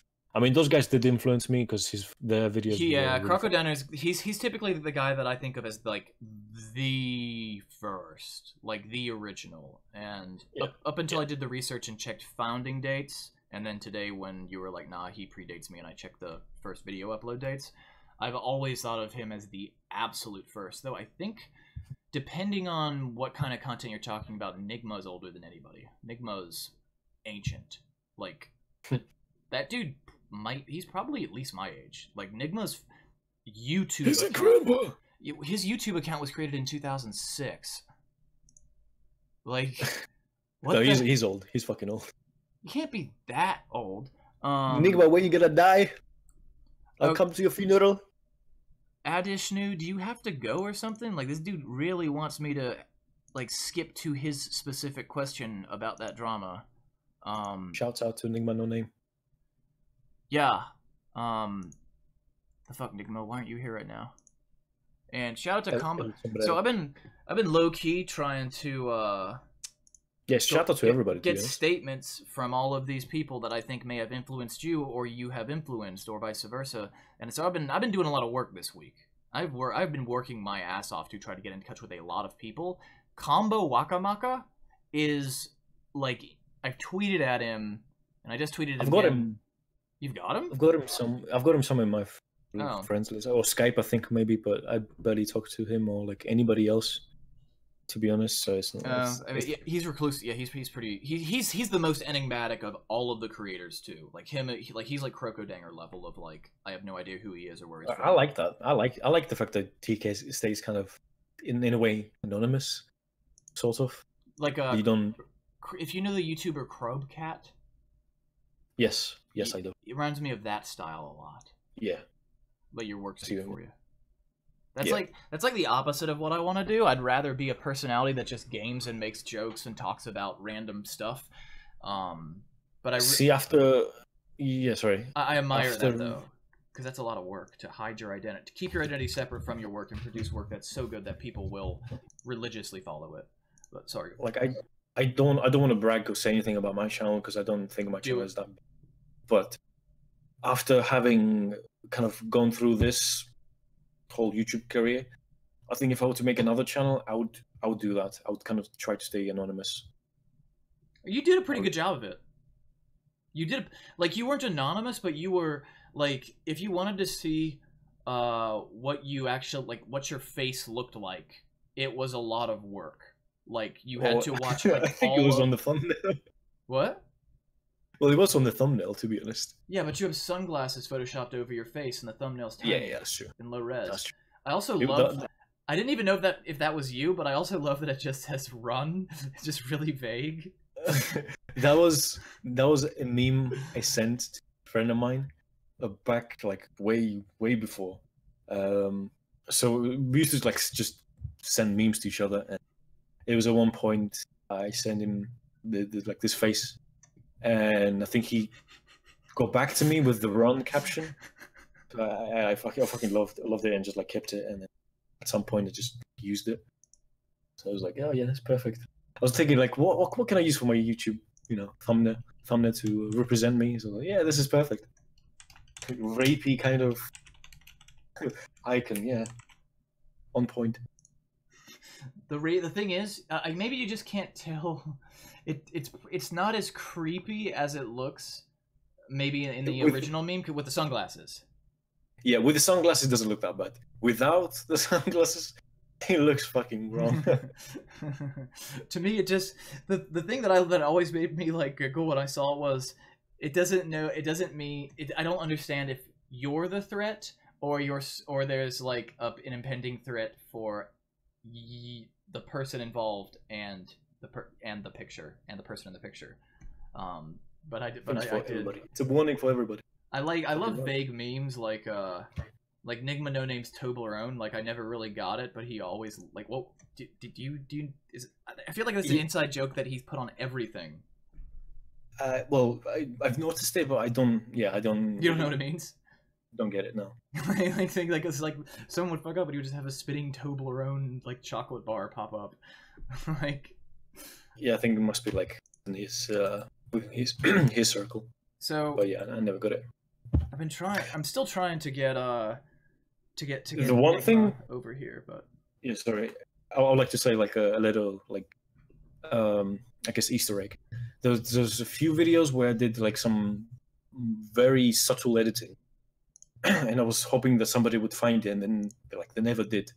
They never fucking did. So I had to fucking post on my fan Facebook page and like let people know, if you find this thing, I will give you that. And I can't remember what I did, what I gave them. Maybe a game or something. I can't remember. But yeah, I was hoping to build that kind of like community where like I would do subtle things, subtle video editing, and they would get it, and then post in the comments. I was waiting for somebody to like catch up. What's an example of one of these like subtle things you'd hide? Okay, let's see. It's the DotA Reborn. Yeah, go to DotA Reborn video. And there's a specific frame where, or rather, 3 series of clips where if you find the secret sentence, or like it's like a sentence I think I put in, and if you found it, I think I might have put it even in the description if somebody found it. Maybe not. Can't remember. A long time ago. Shout out to Bacon who recently donated some real swag. You can find him here. Cheers, fella. Second channel, drugs not included. There wasn't anything in the description. No. So it was. Oh, I think you passed it. You passed it. So. No, I mean like in the. Mm-hmm. In the video. Yeah, I'm rolling back. So I need to slow it down to like the slowest possible speed. Hamel1 in the chat says, "Yo Mav, hope you're doing okay. Best memes of Dota come from you." I would agree. Thanks, bro. All the best to you. Yeah, love and peace. We're gonna save the end for the just like the. I'm trying to save to the end for the massive list of people that are just like, please don't leave us. That I feel like you're looking at us like, yeah, Daddy's just going out to buy a loaf of bread, a gallon of milk, and a pack of smokes. I'll be right back. So. Hey kiddo, I'm off to buy some cigarettes. if you're looking at the stream, if you have any idea what second market is, because I'll definitely be able to catch the frame at 0.2. So full screen, and it's where you're at the moment, but you have to pause and go frame by frame. I saw something. I think there are like it must be one there. I think there's like a letter here. There's a couple. Yep. If you find, I can't remember exactly what it is, but there was a word there. There's a word. Yep. Yeah, I think it's in those 3 like transitions. And it's there like, this is so frame tight. Yeah. That at 0.25, I'm skipping it. Yeah, those 3 transitions have. Like, I can't remember what I wrote as well. Wow. So yeah, if you use the comma, nobody's gonna find that. If you use the comma, the dots and the comma, so the angle brackets, you can scroll frame by frame on YouTube. Oh. The problem is I have to go by the thumbnail towards the bottom, and it's like it doesn't look like there's ever a moment where it's really, really like bolded out. It says "get good." Yeah. Okay. Somebody caught it in chat. Somebody caught it in chat. Well, so the restream of the video, which you can't even see the entire edge of because I cut off my start menu and top tabs, and someone caught that, and I'm staring an inch from my monitor on the primary props story. to you. Yeah. Henrik. Yeah. Henrik Sadownik. Sadownik. Yeah. You guys come with some fucking creative names, I'll tell you that. So, we've talked a little bit about why you stopped making videos and why you left YouTube and the lifestyle things associated with it. But earlier you told me you unsubbed to Dota 2, which says to me, oh, and I'm sorry, I assumed that's okay. That was okay for me to say. You unsubbed you unsubbed to r/Dota 2, which means obviously like you're not interested in the game like basically at all. Or that's not just like apathy. That's like taking a step to actively step back from the game and the community. I guess it's a bit of both, maybe. Yeah. Do you want to talk about that at all? Just like well, the fact I've been playing this game for how many years now, and I've wasted. When I say this, I really mean it. I've wasted a lot of time in this game. The only thing I got out of it is like a bit of fame, like my short time of fame, if you can call it that, even. And there's nothing really out of it that's kind of been really impactful and changed my life to the best, other than I realized I don't want to do this anymore. And I wanted to change my route and go towards what really I feel like defines me. Did you just sort of, was it let me rephrase. So was it pushing away because it made you depressed to see Dota shit pop up, or because you were Oh yeah. No, because Oh, I'm so attempted not to play it? interested. Oh, I'm so not interested in the game it was anymore. literally that, spam on your like, Reddit. yeah. It was just coming up. I was like, I don't really care what the fuck this is. I'm just like, Wow. it's time to let go, you know. But I hope, Jesus Christ, Jesus fucking Christ, I hope to, and now I've really, the first time I said the F bomb, I ensured I wasn't monetizing this, but I hope. Oh, sorry. If you were monetizing, then it was too late. I've said a lot of fucks now. I said it so many times during the start. We're fine. But I wasn't gonna monetize this. I don't want this. This video isn't to make money or even expand my following. I really do not give a shit. I hope it gets a lot of views because you deserve a proper send off. And I hope that by the end of this video, you don't feel that you wasted those years because you made an impact on a lot of people. You have made a massive impact on the. You have made a small impact on the lives of hundreds of thousands, literally hundreds of thousands of people. That might have been a bit at a minimum. At a minimum, I'm not exaggerating because you have that many subs. So I think that would have been a bit immature of me to say that. To be honest, I just remembered some cases where people have actually messaged me saying it might have helped them with a bit of a hard time they were going through. So maybe from that point of view, then yes, I guess it's not complete. I feel like I have made I don't know if I want to call it significant, but I feel like I've made a contribution to Dota, not in maybe my most recent stuff, but like my original Lycan guide. I feel like that was worthwhile. I'm proud of that. That was something that was worthwhile, and that piece of content would not be. You'd consider that a total failure in terms of views. It's like it's less. Look, I'm not saying, for example, that anybody who associates with Dota and makes content is a fucking loser and shouldn't fucking bother with that, wasting their time. No, I don't mean that at all, because this is a game that people spend their lives, around. They make their friends. That's how they socialize. That's what gets them going through the day. I am all for that. If something makes you happy and doesn't hurt anybody, then go for it. I say it from a very personal point of view. In my own life, what I've been doing and what I've been trying to achieve, this has not really helped. It was just like a very small thing on the side that happened, and it became big, and it was nice and all to have it for a short while, but it didn't help me get to where I really wanted to. That's why I kind of consider it a bit of a waste, because I could have been focusing on other things. Like, I failed a year at uni. I can empathize with that. Yeah. I failed 1 year at uni. I had to redo it because of how little focus I put into my studies, and everything else was like taking more priority, which it should have not been like that. It should have been university studies first and then everything else. But it was the other way around, and I mean, I have regrets, but fuck it, too late to go back. So another individual just messaged me via Discord, said, "Okay, real talk, quote unquote." Or I guess just directly quoting this person, "Mike's content has helped me going through a lot of shit time in my life that much easier. Could you just let him know that I love him and appreciate what he has done, and I sincerely hope he doesn't feel that he has quote unquote wasted his time."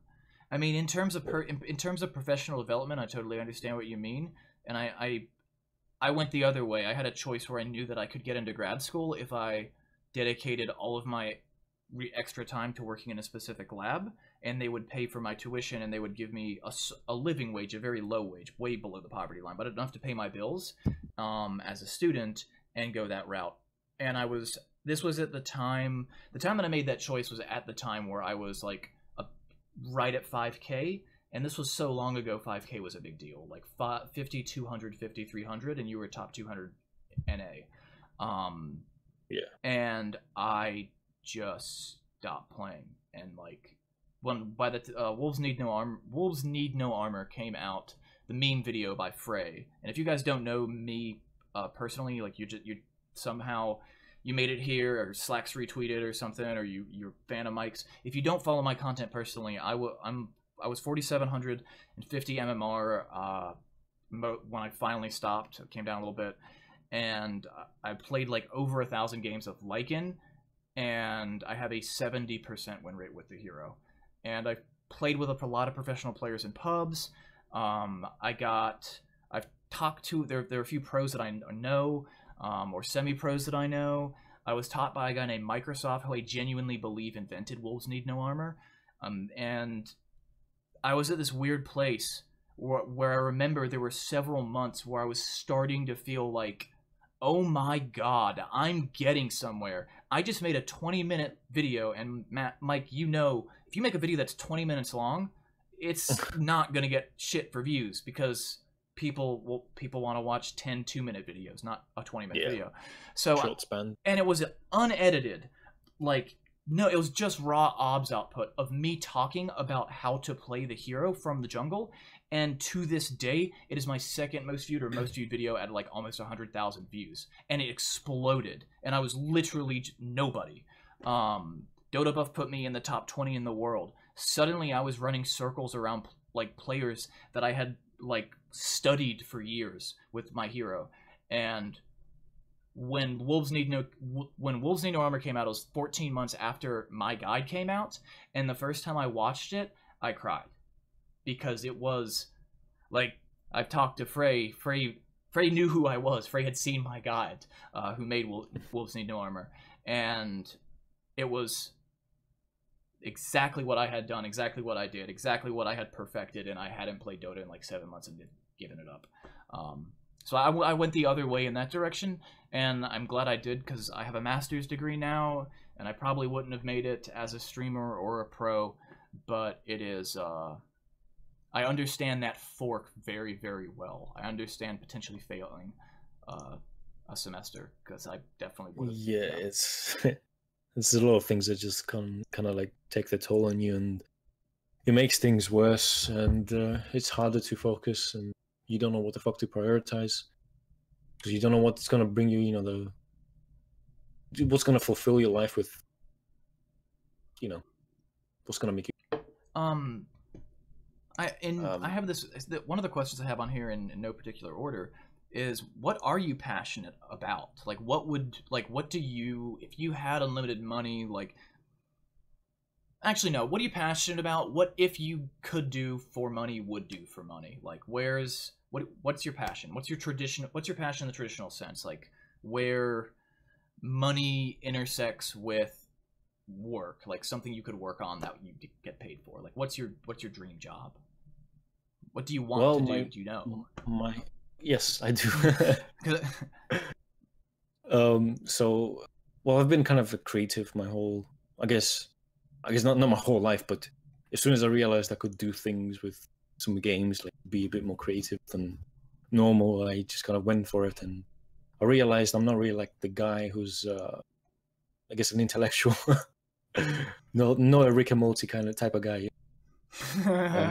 So I guess I'm leaning towards being a creative in terms of films, games.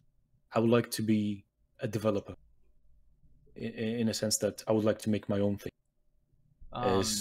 If you, like, taking the games, videos. Yeah, so I was a bit unsure which direction I should go for, because in 3D, so I'm a 3D artist right now, so I create digital content. You can take pretty much any route to becoming a 3D artist. You can do 3D in films, you can do in TV, like adverts, games, and there's many other possibilities. So I wasn't sure which one to take. Like, that was my problem for some time. Wasn't sure what to do exactly, which direction I should take. And then luckily, recently I kind of managed to get into the industry. When I say industry, I kind of generalize a lot, because every industry is a bit different. And now I'm kind of seeing all these guys working and doing all these things, and I'm thinking, yeah, I could do this. I can see myself doing it. And I would love to make my own game. At some time, I thought making games probably just like a hustle and too much, but I think I would like to make my own game at some point. And VR is definitely one of my like go-to. I guess I'm like a bit of an enthusiast. Shout out to Catherine, who's apparently watching the stream. I actually have no idea, because for the first time in my life, I've got too much stuff to be monitoring for the 3 monitors I have. So I have no idea how many viewers we have right now, like total between all of our different platforms. We're currently at 8 on Twitch, but I checked it a minute earlier and it was 20 something. And then YouTube Live has 4, but I thought it was higher than that, honestly. Hi, Zero. Because the chat is way more active than usual. I'm looking at the chat at the same time. Let me send you this like link that combines the chat from both services. If you want it. So like if you click this pop-up or pop-out, it will show you the chat from Twitch and YouTube in the same place. I don't think you can respond via it though, which is a bit annoying. Everyone's just stops in and says I love you, Mav. These are also like I typically will get like 10 viewers when I'm streaming Dota, like about that normally. If I'm streaming like in that that goes up significantly. But they're names. I recognize every name that watches my stream. I don't recognize any of these names. So these guys are all here for you, except for Frey. Is Frey here? Yeah, Frey's here, dude. Oh, dude, what's up, man? The number. I'll tell you one thing I can promise you. This show currently has the greatest. This interview has the greatest ratio of esports celebrities to esports fans in the history of like of esports. There, Dracus is probably here. Can I quickly say something to Frey? Sorry for stealing your format in Arc Golden. I know you definitely fucking noticed that. I did. I knew that was Frey's signature style, but I didn't know if he invented it. Well, I think he was the first one to like actually. I'm sure he wasn't the first one to do something like that, but he's definitely in the Dota scene that was the first one to implement it. I watched his, yeah, the content was fucking brilliant, and I thought I associate him strongly with that video, or with that voice, just because he's exclusive to that. But yeah, the Arc Golden was gold. For the record, love you, man. No hate. For the record, I think that you are, if you take your 5 best videos, like what I think are your 5 greatest meme videos, and put them up against Frey, SirActionSlacks, Dota Wadafak, Nigma, MidOrMeepo, Crocodane, or Combo Wakamaka, I think I consider you, unless there's a YouTube channel I'm forgetting, like in terms of you take the absolute best 5 videos, maybe even 10 videos, but definitely the top 5. I think you are the greatest like Dota meme YouTuber of all time, of the whole genre. I think that's very subjective, to be honest. It is very subjective, and I would say I think my second choice, only by a hair, is Frey, but MidOrMeepo, it's hard to say because MidOrMeepo puts out so much more content, but he still puts out good content, but the ratio is skewed because when you put out lots and lots of content, then you're going to get a greater number of flops. Meepo, why are you selling out, bro? Why are you selling out?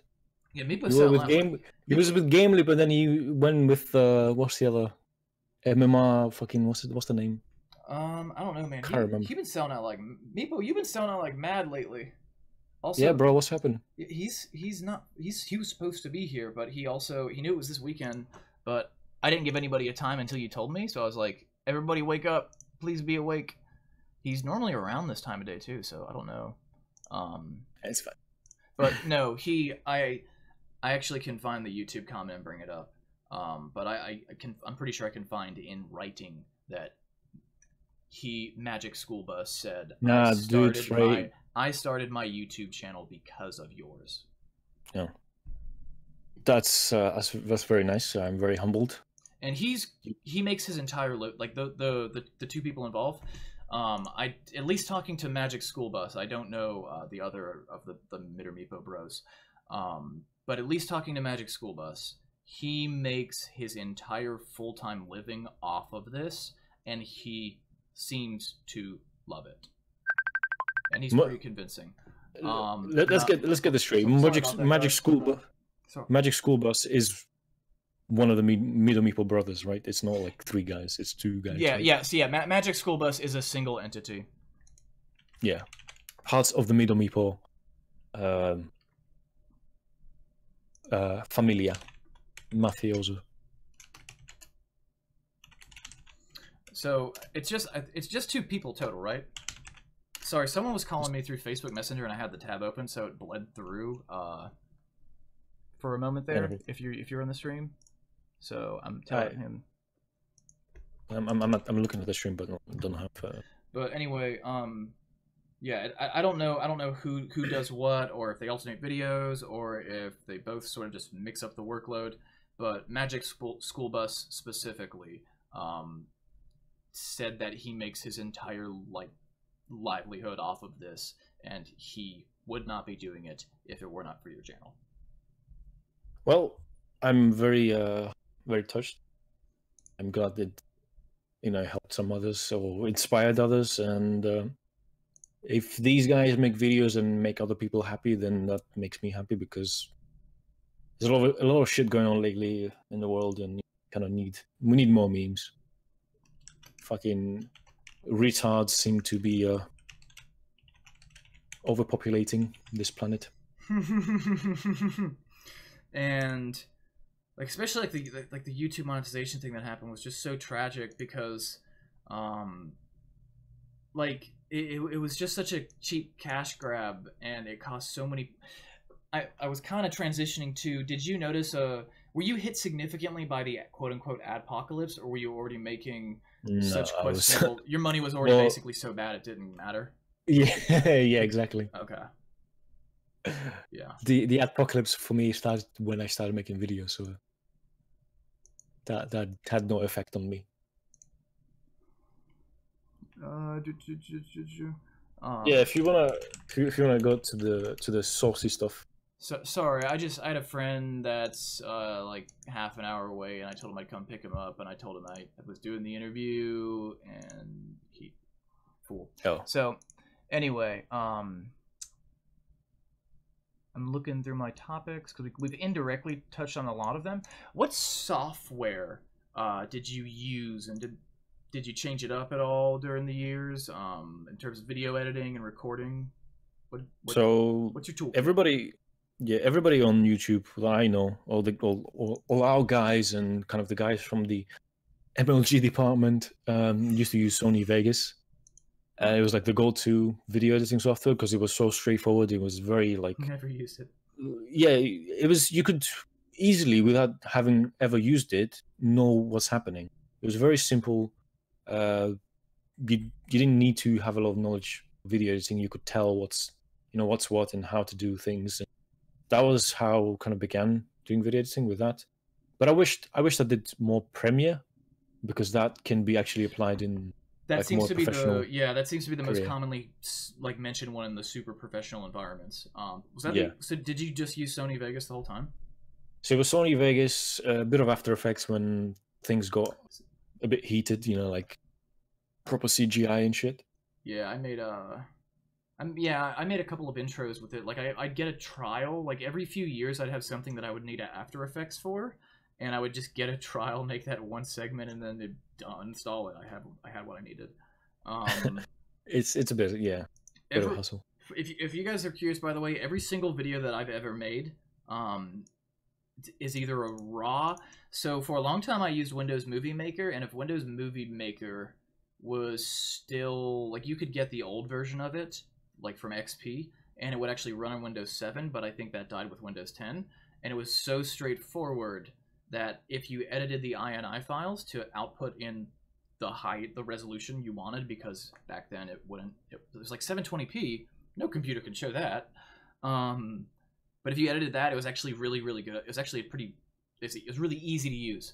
And then for the past 2 years, it's been entirely DaVinci Resolve, if it's not just an OBS-VOD. DaVinci Resolve, specifically the most recent one, which I think is 14.5, is insanely good. it's like it's very surprising that you don't have to pay a boatload of money for it. I like it a lot. So have you have you been doing any? Have you learned after or Premiere at all for your occupation? I don't need to because we have a guy in our studio who does the whole video editing thing, so it's not like my job. Even though I could do it, but he knows how to do it right, you know, like because there's things that you have to consider when making a video, the format, the quality, the frame rate, and all that. It's just there's a lot of things that go into it. So I could make a video, and I do know a thing or two about that, but not my job anymore.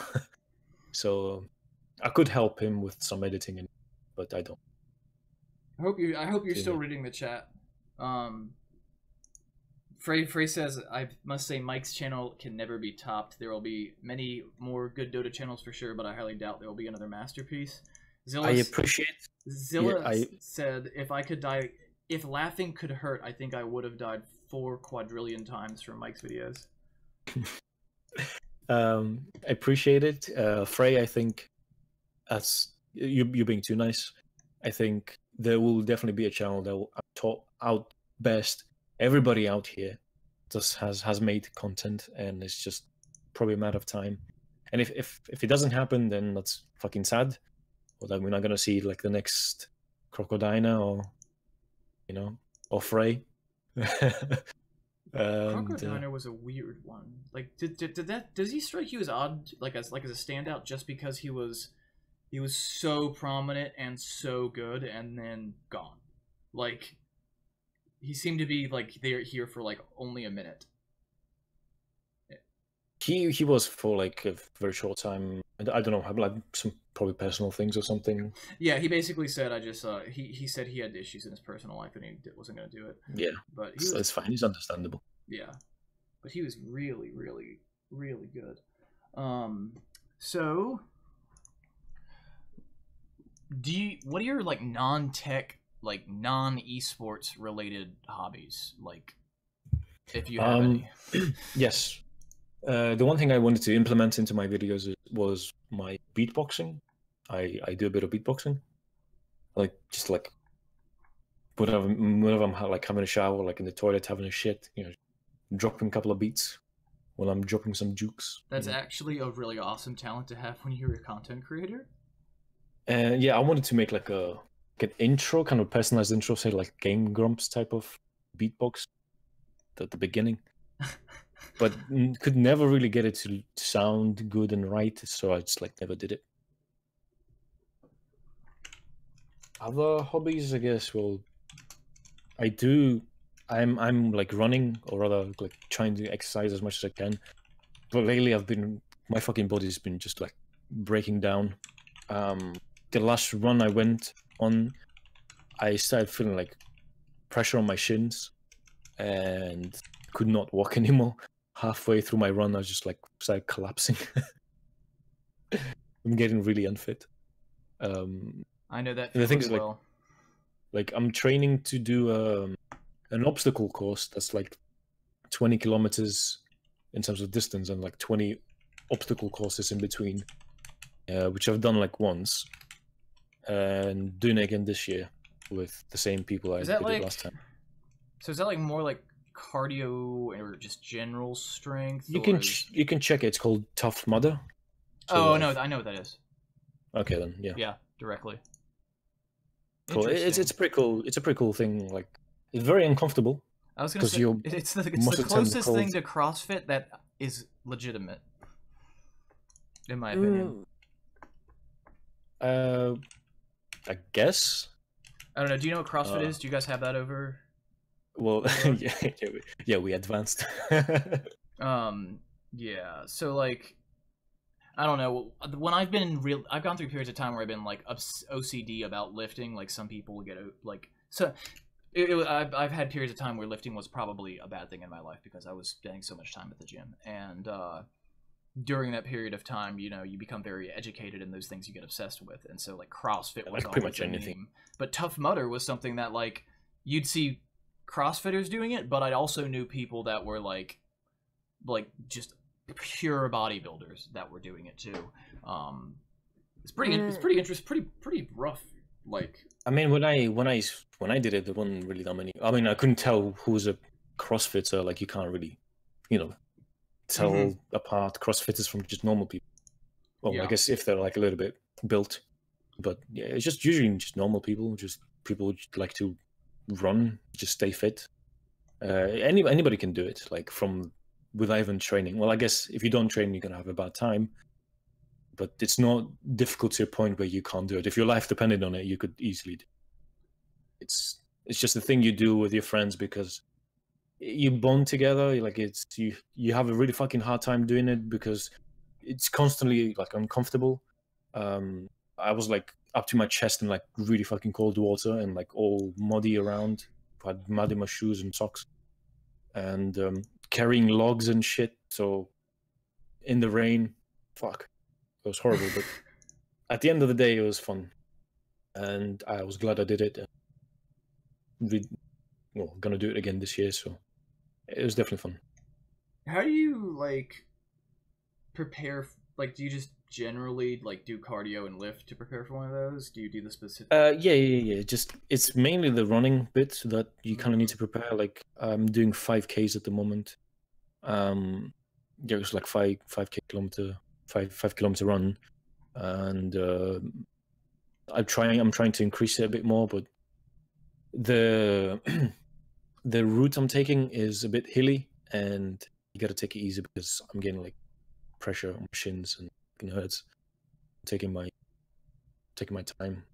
Yeah, that's like the only issue I ever had with so I had a car crash in 2011, and my favorite exercise was just old-fashioned running, and specifically running stairs, like up and down stairs. Yeah, it feels good, like getting the run time. But after I crashed my car, I got a back injury where running was suddenly an issue, and my treadmill, or just running in general, also I noticed as I grew older, started to hurt my shins more, which was just like the two things I noticed about that activity that I couldn't. Eventually, I've got physical therapy to the point where I can run fine, but the shin thing is like it's like almost unpredictable when my shins are going to hurt afterwards. Versus with weightlifting, with just like general like lifting training or weight training, I've noticed it's pretty predictable. You can look at someone and go, yeah, their shoulder's gonna hurt tomorrow because they're not doing that exercise correctly or something along those lines. What is... I need to vape. I normally vape, like, non-stop during my stream, but I try to be, like... I'm trying to be less distracting than normal. So... God, I was gonna ask you if you were, like... if you were married or, like... I imagined you were my age or older, and then... you told me your age, and I was like, oh, wow, so you must have started making videos right when you started playing. But you're also... Yeah, you're an old head like me. In fact, technically, you've been playing longer than me, because I played my first game in 2003 or 2004. I was 13 or 14 in those years. And I played a lot of it, but I only played the game, like, either with bots, when bots came out in Dota 1, or on LAN with my friends. Dota 1? Pardon? Did you say Dota 1 you played? Yeah, with bots. When they had them in later like maps. Well, you might be getting it a bit wrong, because like Dota 1 like came out in 2000, like prior 2005, so the 2004. Like the actual mod. Well, it depends on. Hold on, because there's a bunch of different versions of Dota, and then finally you'll combine them to make Dota All Stars. Hold on a second. I'm looking this up.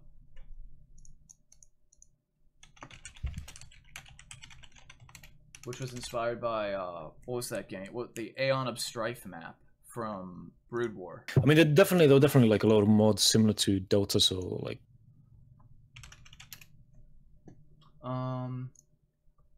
Yeah. Released 2003, so...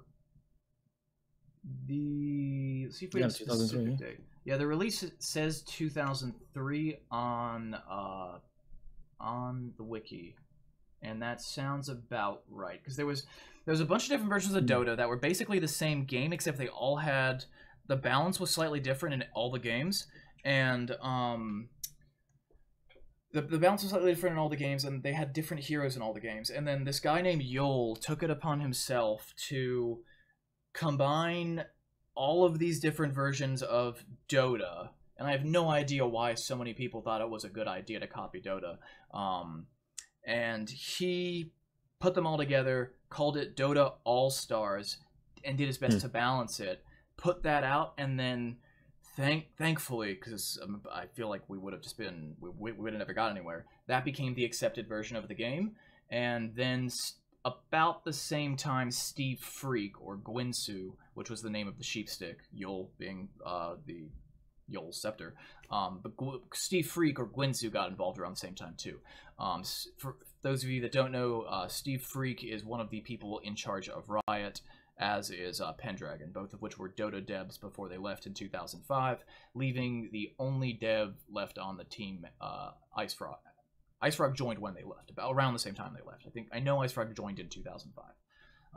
So because I got the date wrong, so my bad. Yeah. So they don't have any specific. It's very hard to pinpoint specifics here because it was based. There've been so many different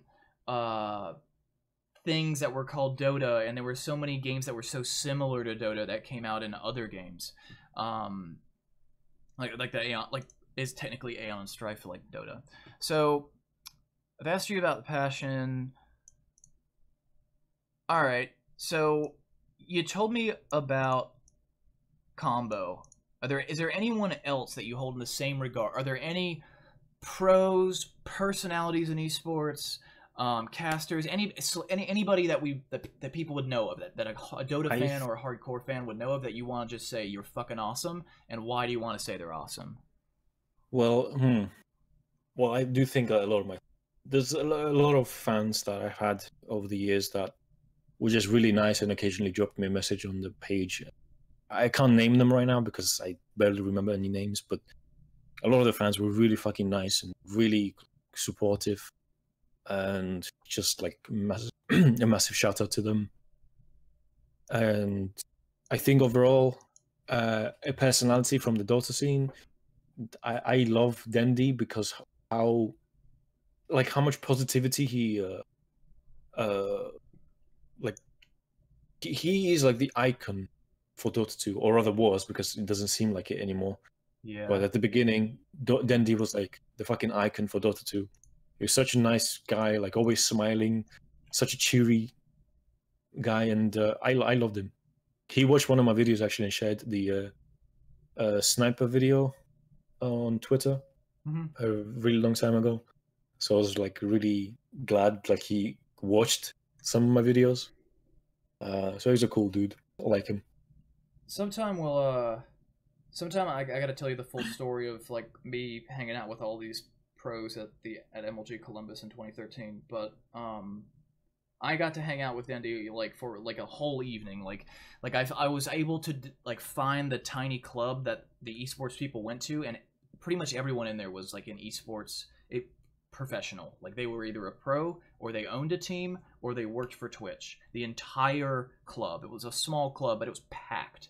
And the person that like gestured to me and like low key like pulled me away from the crowd when I was trying to find esports people was Dendi.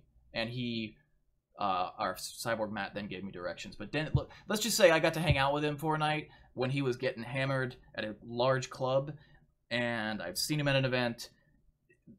He's even better in person than what you think he is. It's the opposite of don't meet your heroes. He's an awesome. I can't say enough nice things about the dude.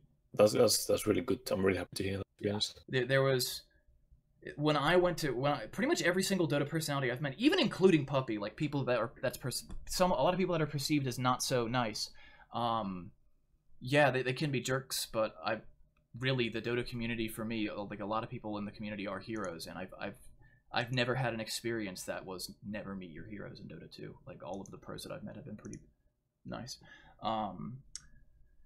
So, let's get into people that you kind of feel the opposite about. So let me The see. juicy stuff. Yeah, I've got a specific.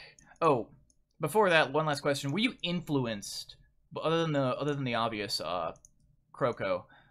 Were there any channels that influenced you in the creation of your channel, or made you decide to create a channel? And you've already kind of talked about this, but was there? I guess it's kind of a pointless question, just time consuming to say, like, were there people that you were watching that influenced your design when you've already thanked Well, Frey yeah, for the... as I kind of did mention before, I think the main and probably one of the biggest reasons was that League of Legends channel that was making MLG videos, Seth. Ooh, no, I didn't know this. I had no idea. I've never heard of this. The name that I typed in the Discord, if you Okay. Seth Zentak. Oh, that So guy, you- that guy. Oh. Yeah, so that guy is I didn't realize he's he my was a probably local. main and biggest reason for getting into the whole video editing thing. I need to thank him. Wow. Huh. He still makes videos, but his videos are really fucking weird, so I don't really recommend. I love them. I fucking love Surreal them. But... memes. So yeah. Now, okay, now let's get into the shit. So, first of all, which content creators or pros or general celebrities or I'll say Dota personalities is a general term. I hate the term that, but just like famous people in Dota, quote unquote esports famous people that we would know, that make a living in this or are close to making a living in this, or you know what I mean. Do you have a personal beef with, or do you more like morally object to something that they do or have done, find that you just don't like? Like, this is just shit. Is there anyone that you really wanted to shit talk on a platform, especially when you're on your way out of a community? Like, or you? Yes. Yeah. Okay. Dota, what the fuck? You are the absolute fucking garbage. Like, you're the worst fucking excuse for a fucking video editor. Your content is absolute fucking outdated. You belong in the fucking grave. Your videos are fucking a disgrace to the community. You bring the fucking cancer into the community with the fucking shit you make. So if you want to fucking send this clip to him, I'll be more than happy. You let him know that fucking up the quality, bro, because your videos are absolute garbage. I know mine are. I know that. But, you know, at least I have the dignity to say that. Yours are fucking just... sell out, man. A sellout and the fucking videos have shit memes. Like 10-year-old memes. Not like memes that are targeted for 10-year-olds, but the memes that have been 10 years ago, he still fucking uses them. Like, just come on, man. Just, please. I can't. I cringe. Physically in pain. I think I've watched one of his videos and I didn't find it that funny. It felt like a meme video that had been generated by a very, very low, like, cheap AI or bot that was designed to create funny clips. I could train a fucking goat to make better videos than him. But how is he so big? Like, because he grinds, man. He grinds. That's the thing about YouTube. Still, though, like, even the thing is, if you grind like that and one of your videos ends up getting like a 50% like to dislike ratio, then you've just crashed, and it's gonna take you weeks to make up for that.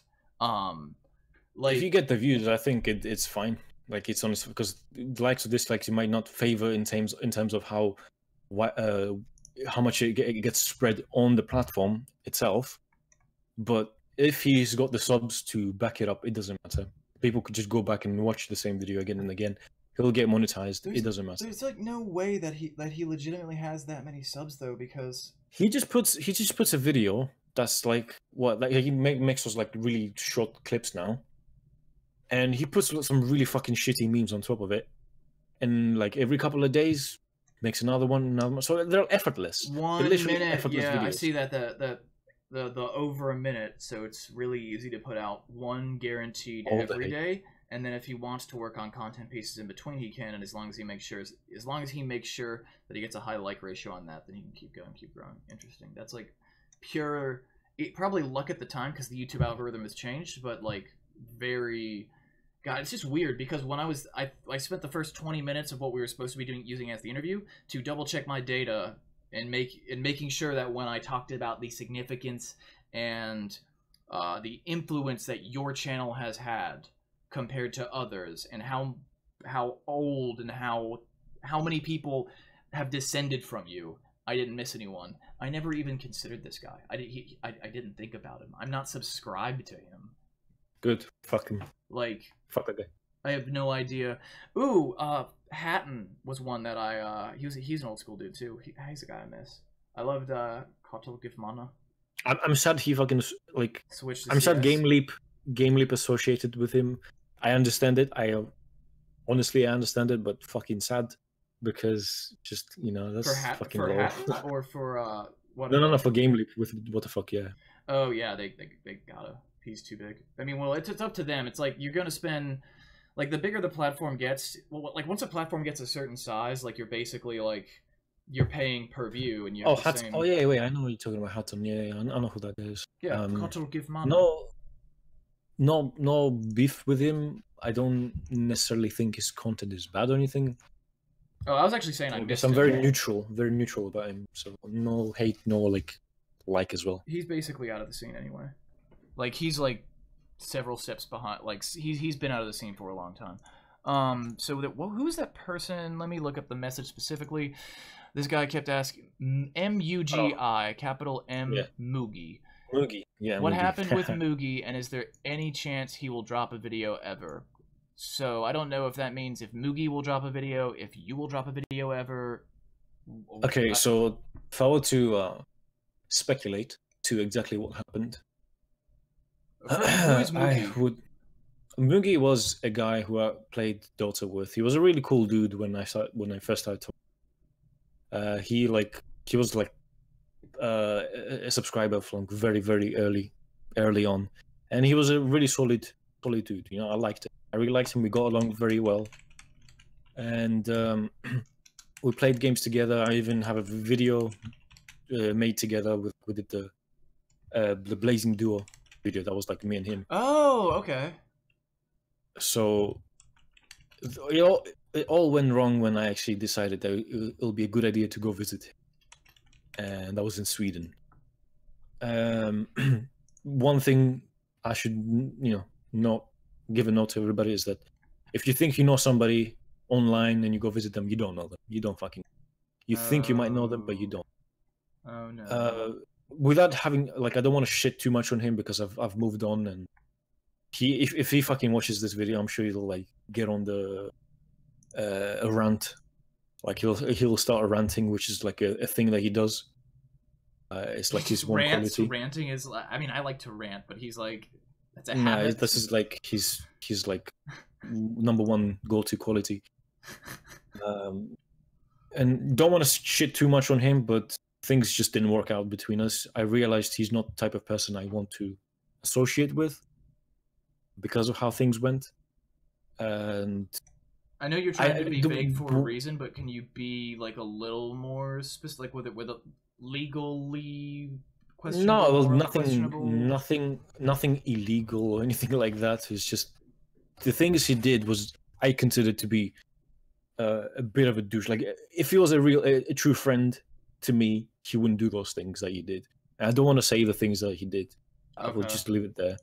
But just it wasn't cool from his part, and the way we departed, I'd say this is the one thing I didn't do very well. But I think he didn't deserve it from me. Like the way I departed was kind of very cold turkey, I guess. I kind of broke it off really quickly. And quick question for clarification. So did you go hang out with him, or did you go move in no well roommates, I went to his house. No I went to his house for a couple of days. Oh, and so you went to his house for a couple of days, and those couple of days was enough for you to just peace.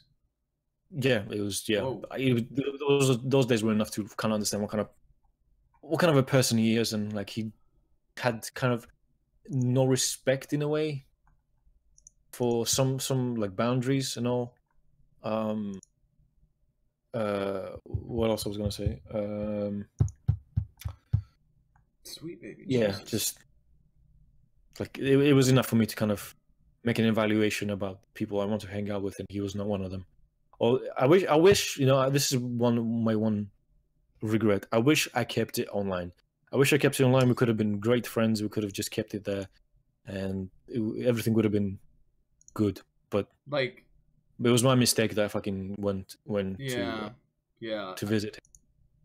That makes that's really interesting because I've never done that, but there's definitely people I'm tight. I have online friends that I'm tight enough with that I would be down to. Yeah, just hang out with. be. But like I'm not saying everybody's the same, but just be a bit cautious when you do something like that, because you might think you know somebody until you really have met them, you spend some time with them, and then you will get to know that, you know, the true identity. So just be wary of that, and that's all I have to say, I guess. Wow. So, the Mother Führer, or you have another name, Ashboomy, I think, in the YouTube. Oh yeah, Adishnu. Yeah. So your question has finally been answered. I'm getting very close to the final segment of the show. Anybody have any additional questions? I know one person asked who your favorite game developer is. They were referring to the individual and asked if it were like Kojima, Hidemo Kojima, the dude, the fuck Konami dude. Yeah, the Konami dude. The fuck Konami dude. But yeah, do you have a specific game developer that you think is the best of all time? Or? I don't know the guys who made this game. I am actually ashamed to even fucking talk about it that way, not knowing who the guys are that made the game. But this is one of my favorite games of all time. Played it quite recently. It's a platformer called Guacamelee. Not sure if you heard of it. It won a bunch of awards for being very, like, the music in the game was great. The visuals were fucking amazing. And the game itself, the gameplay was like on point. For me, that was a 10 out of 10 game. And like, I will remember it for as long as I live. The thing is, I pirated the game. I pirated the game and I finished it, I think, and I loved it so much that I went ahead and bought it. That's the sign of that's the sign of a truly great game. Yes, exactly. That's the thing about games now, that if you really like a game and you pirated it because you don't have enough money, it's fine. You want to support the guys who made the game, just go ahead and just buy it. You don't have to play it again. It's fine. But this is how you support them. You make sure that these guys might produce more content in the future. Yeah. But Bethesda didn't need the money, but I pirated Skyrim so I could try to preload it, and I played Skyrim for the first time, like, without paying for it, like 12 hours before the actual launch. I did that. Yeah, and then I bought it eventually, and then I bought another version of it eventually. I think I bought overall 4 copies of Morrowind, or 3 copies of Morrowind and 4 copies of Warcraft 3 over the years. Like, physical boxes for myself, because I just lost CD keys or needed a copy for some reason. Like, I think that's like, if you pirate a game and end up buying it, especially if you end up buying it multiple times, I think that's the telltale sign of a great game. I'm not pro piracy by any means. I actually don't pirate stuff pretty rarely. I am pro piracy. I mean, I just don't. I was when I was younger, but some game developers don't fucking deserve it, because they fucking milk the shit out of some games, and they don't put the effort. Like, E3 is a great example of how they fucking like swindle the community, the gaming community. They bring out this really fucking amazing, like, showcase of the game, how good it is, how well it plays, all these graphics, and then on release date it's all fucking garbage. The crop cat. Fucking pile of garbage. Yeah. The crop cat. And yes, and that is like not cool. No, that's one of the reasons why your game's gonna get pirated. It doesn't matter, because we don't fucking trust you. You're gonna, like, just sell us a fucking shit game, and then we just wasted the fucking Like a I week's agree worth with of that food. position strongly. Like if people pirate a game and it like turns out to be shit and they keep playing it, then yeah, don't buy it. Keep playing it if you want. Like morally, I don't think that's dubious. But I think if you buy a game and you find that you love it, regardless of the size of the studio, you should buy it. Oh yeah, Dark Souls. Yeah, that's one of the games I went and bought it because I heard a lot of people talking about it, saying it's how good it is, and I didn't pirate it at all. I just went ahead on Steam and just bought it because it was on offer, and that's the one game I truly enjoyed and have no regrets. My best friend can't do Dota. He understands the basics of it and what every hero does because of me, and he introduced me to Dark Souls, and I've played all of the Souls games because of it over the years. And he's one of the best Dark Souls players that there was during Dark Souls 1 and Dark Souls 2. He goes by the handle Subscript with a Y, very generic, but yeah, like Dark Souls is sick. Dark Souls is an awesome series. I will be streaming that this spring. But yeah, mad praise to that title. Are there any game studios, before I bring into the absolute final segment of the show, please ask your questions in either the stream or message me on Discord. I'm gonna check the Twitter for messages. And are there any? Was there a question that I'd missed? Oh, you just the question. Oh, Artifact. You gonna play Artifact? Frey, no, I'm not gonna fucking bother with that game. Do you play Hearthstone? Like, I've never played any of those fucking card games. I played Hearthstone. I don't play anymore. It's just too tired for that kind of shit. Just not bothered with that anymore. I used to play it. It's a good game. It's definitely a good game. Like if you have it on your laptop and you're traveling, it's the fucking perfect game to have. But not anymore. Actually, Dark Souls 1 is because of the DS Fix mod. Like I literally got Dark Souls 1 in like 2015, and it was a 2012 or 2013 release for PC. The laptop I got in 2012, and it was a $400 Acer laptop with like it was crap, and it ran Dark Souls smoothly at 60 FPS with DS Fix. So Dark Souls 1, the original for PC with this little mod called DS Fix, will run on anything. For y'all out there looking for a mobile game. Game is like my time at university. That's all it reminds me. I had like a little small room, ensuite room in my university, and I used to just like lie in my bed and just play it. And I was just like I played the first boss fight for like 20 or 30 times because I couldn't fucking finish it. Dude, I honestly find the Asylum Demon to be one of the most difficult bosses in the game. Oh, sorry, the second one, not the Asylum Demon. Taurus. Bridge, Taurus. I've never fairly beaten him. I've beaten the game like 5 times, and I always firebomb cheese him. I hate that. Do you know what I'm talking about? If you go up the ladder to the top, he pauses. I didn't even know that. Yeah, you can throw a couple firebombs. Then you can go to the exact middle of the ladder. He won't be able to reach you. He'll jump down. You climb back up, throw more firebombs. And I've beaten the game like multiple times, and every single time I do that shit with the firebombs because I just never wanted to. I never learned to beat him. And he was quite fucking difficult, to be honest. I also I found the first boss, the Asylum Demon, to be extremely hard every single playthrough, and I beat Manus on my first try. I've had a really weird experience with that game compared to the conventions. Last thing before something special, are there any studios out there, like any game studios that you really wanna we've touched on this a little bit, but that you'd want to say are amazing, like big or small, that you just really like or obsessed with or changed your life? Like for me, Bethesda and Blizzard are two of them. Blizzard's they both kind of lost their way now, but or want to shit on just big developers, like companies that EA for sure, shit on them. Yeah, fuck EA. All day long, diarrhea in the mouth, fucking take it all. Lucasfilm just ditched them. Good, fuck them. And the two candidates right now are Ubisoft and Activision Blizzard. So hopefully there's another candidate, but anything's Ubisoft is actually when Ubisoft Ubisoft published Far Cry 3. That was a good time. That was definitely a good time. Everything afterwards just felt fucking I mean, I know they didn't develop the game; they just published it. I liked 4. 4 felt quite similar to Far Cry 3. I never finished it because I couldn't. Far Cry 4 or Fallout 4? Yeah. They were mechanically identical, but I enjoyed 4. I played 4 first, actually.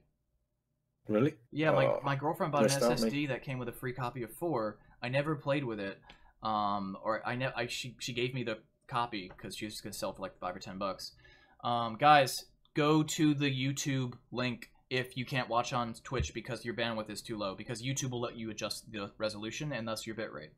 Anyway, so I played through it, fell in love with it, then played Far Cry 3, and Voth. Like, to me, one of the things that makes a game great is a great villain story. Did you play? I assumed you played through the whole campaign of Warcraft 3 and the Frozen Throne.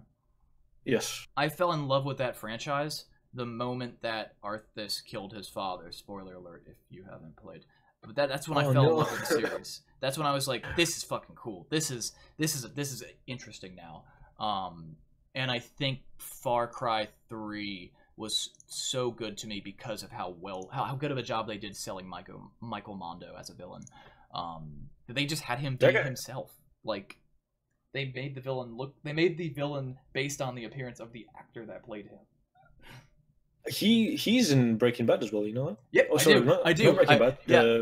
The sequel, Better Call Saul. Yeah, yeah, that's right. That's right. I follow him. I specifically have like watched the show. Like I've watched episodes of the show specifically because I knew he was in them and wanted to see him there. He's fucking good. I like him. I really like him. Yeah, he's underrated as hell. I love Michael Mondo.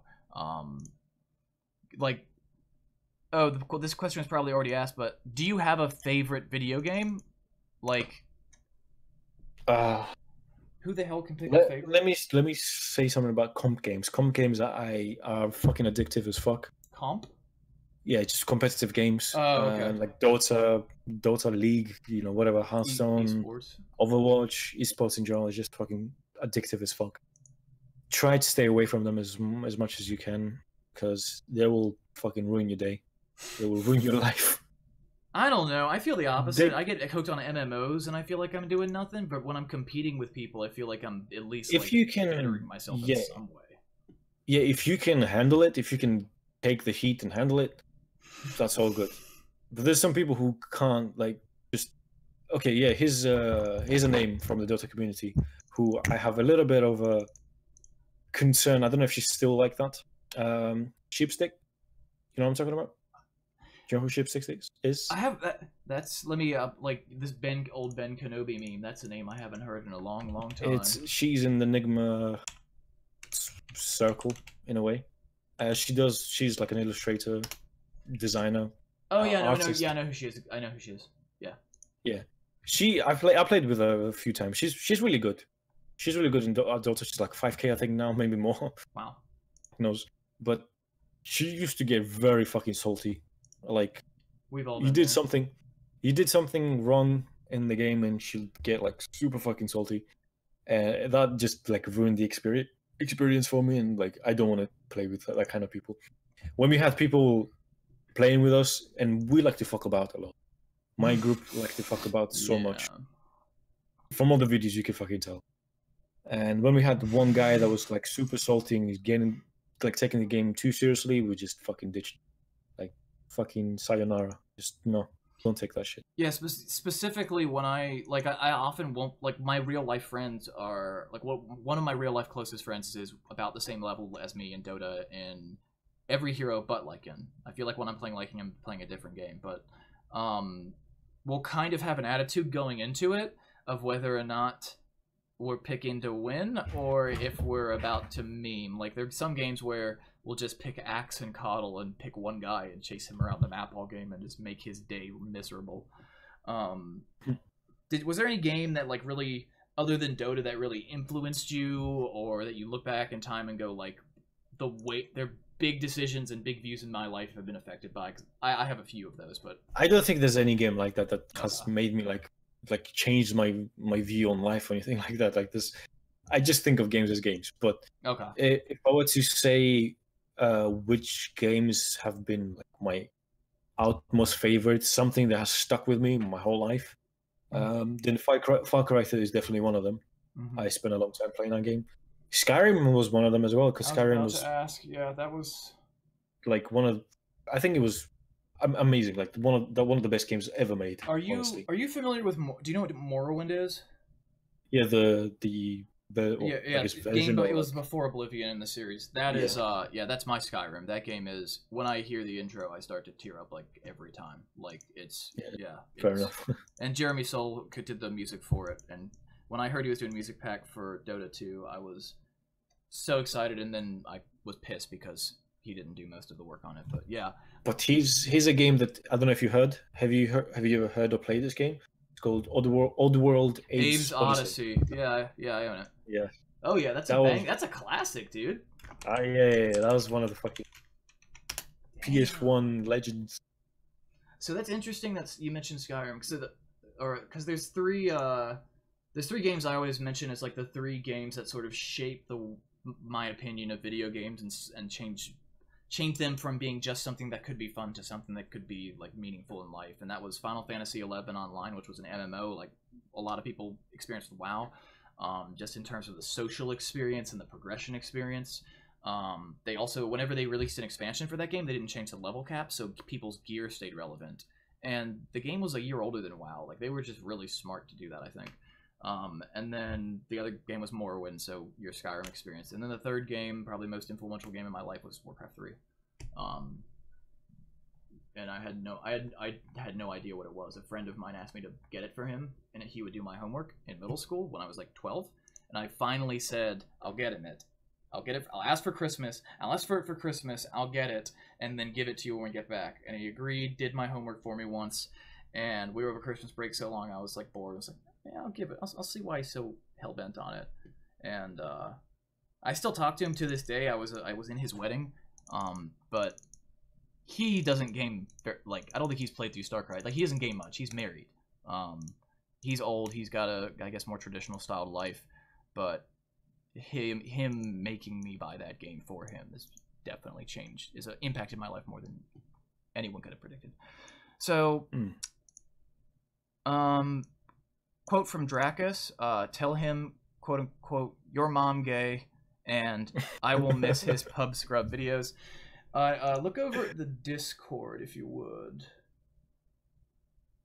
My mom not gay. How dare you?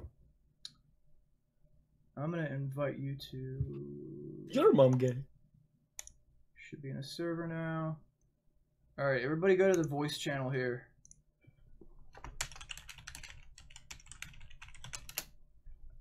Are we supposed to over here?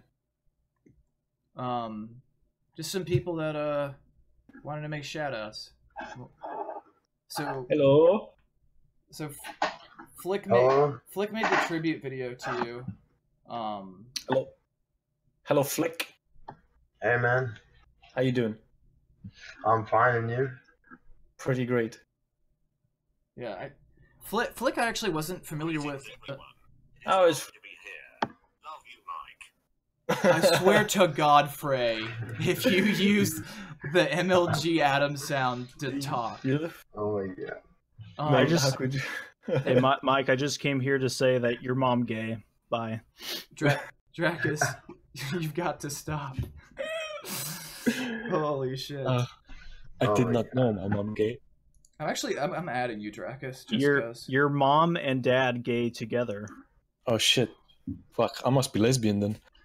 Oh my God. For those of you that don't know who Dracus is, by the way, this is probably the author of the most copied pastas in the history of Dodo. But yeah, I tried all week. I did my best to round up a bunch of people that I thought were either influenced by you, or you influenced, influenced you, which turned out to be like pretty much nobody that I knew of. No, I'm actually just a shit poster, bro. People write copy pastas about me. I don't actually author them. But I think that's pretty much everybody here. So. But you're a really good shit poster. I mean, you gotta, if someone takes the time to write a copy pasta about you and people start repeating it, then you shit posting's got to be decent. I don't know about that. Not according to the. Frey. Frey, is that like your like your normal voice? Is how you go? Frey is the Frey is MLG Adam. Oh my God. Oh, I should probably mention SirActionSlacks. Slacks, my boy. He Yeah. used recently. He used the I don't know what he did, like a skid on skid, whatever you call it, gag. I don't know what it was for, but it was like Red Eye sitting in a chair tied, and they were showing him like clips from Too Good from the Shanghai Major. I haven't seen this. I need to see this. And I noticed I think somebody mentioned me on the thing, and they said that's my video. I was like, no, what are you talking about? And I went to see the actual clip, and he showed that it was like the editing was same with my video. I was like, is that really my video? Like, is that the video I edited? I was like, oh, this can't be. It's like when frame by frame, I was like, oh, this must be it. It's like I need Slacks is here, so I need confirmation now. What? Oh shit! What up? What up, man? Oh my god! I'm gonna. Oh my god. Wow, Max just came to say, dude. You're the reason I love this game. I love you. Ah, bullshit. Bullshit. Slacks, did you know who I was before I messaged you? Who? Exactly what I thought. Who was speaking? Mac, the vape. What up, Mac bro? attack. Did you know who I was before I messaged you to ask if you'd come and say hey to? I mean, sure. I mean, okay, yeah, because I have a YouTube channel with like 6,000 subs. Like I'm tiny I'm tiny as heck, and then like Frey's like I don't know, probably 5 to 10 times bigger than me. And I messaged Frey, and Frey goes, "Wait, are you Mac?" And I was like, "Wait, you know?" I was just like shocked that he knew who I was. But low key, Slacks, I'm a pretty big fan of yours. A lot of people, we get around, Us Dota people, we're always memeing around and shit. It's all good. Anyway, I'm pretty sick. I just want to say, I'm the Juggernaut bitch, that was a good video, but ain't got nothing on fucking the dunk video. That's all I'll say. Greatest video ever made. You're the man. Amen, preach. I am humbled. I am humbled beyond words. What can I say? Shut up, bitch. You were in this way before I was. The fact that you're here, you bless me with your presence. I cannot say anything else. What the fuck? Fucking What's the song? Matt. No, man. No. Matt. I gotta say this. Slacks, you did a great job. I remember your videos. I remember the fucking voices that you did. The first video I ever watched from you was the. Is Xbox on you? I can't remember the title, but you were doing a voicing for. I even forgot the hero's name. The Spider Woman. What's her name? Brood. Yeah, that's it. See, fuck, I'm getting the game now. That was the first video I ever watched from you. But then I started seeing you doing the interviews, and like I fucking love that. And you fucking made it big, man. And I'm really proud of you. And I hope you do carry on like that, and you do best in the scene. So I think you're amazing, man. All honesty, a big reason why I started making Dota videos was because of you. So it broke my heart when you had to leave, but I completely understand. Fuck YouTube and fuck everything else. Yeah, it's fine, man. Sometimes we gotta, we gotta do one good, one solid, and just fuck off, So let the young punks take over. Young punks. So like Mike, I'm trying to learn. I just want to reiterate the reason that the entire reason that I made this channel, because it's pretty incoherent. I was just like, do you want to say something in this sort of goodbye tribute? Was to, I'm just gonna bring up the fact that Mike said earlier, like I felt like I wasted 10 years, and I still stand by it. Fuck you. I still stand by it. What a god. God damn it. Look, okay, in all honesty and seriousness, I do think that I could have maybe focused that time that I spent playing Dota in something else, but I am happy that I did play this game and made friends and left, I guess, a little bit of an impact on the community, if maybe, I don't know. Big impact. More than a little. If I put some smiles on people's faces, then I'm happy with that. I can die happy. So, Mike, I got a question for you. Yeah, go on. I'm trying to learn Ricky. Do I max smoke screen like you keep seeing in your videos? Do I max blink strike like you're avoiding like even making another video, or do I max cloak and dagger first, the way that you faded out of my life? I love you, Dracus. Got him. Smooth, man. That's a. Be careful with that meme. It's an antique. Dank out of 10. Frey, are you gonna say anything, dog? Come on. Come on, Frey. I know Frey. That is Frey. If you want me to pull out That that is Frey MLG voice. David voice, I will. That is Frey. I don't know what you guys are talking about. That is Frey, bro. God damn it. Frey and I were talking. Frey, if we end up doing like a podcast together, because Frey and I have talked about doing a show together, or like a talk show. So I expect you to prep a whole soundboard for like a 2-hour show now. If you didn't. This is my real voice. God fucking damn it. Yeah, you tell him, man. He even warned me that his voice was terrible. He never used his real voice, quote unquote, and that it would spread a sort of mental disorder if I let him speak. See that brings authenticity to the channel. So I am all for it. Keep doing what you're doing, man. Well, thank you. Exactly. Thanks, man. You're welcome.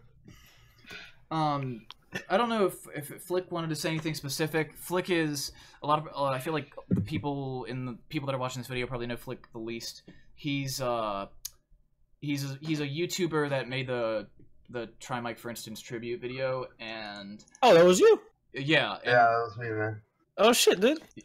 you fucking Flick with nailed the it. big dick. Yeah, you did. Yeah, man. I just want to say, man, ever since I started playing Dota, ever since I was a kid, I watch your videos all the time. Man, you're the person who inspired me to make my channel. Well, I'm really happy for that, man, and I hope you carry on doing what you love, and I hope it really, is successful for you. And Thanks, man. if it makes you happy, just keep at it. So, appreciate All it. right, man. So one of the reasons I started the shitpost in the first place, by the way, is because I was watching SirActionSlacks videos, and he was inspired by you. So I guess by proxy, you caused me to be a shitposter on our Dota It's a too. full circle. The circle of Yes. memes.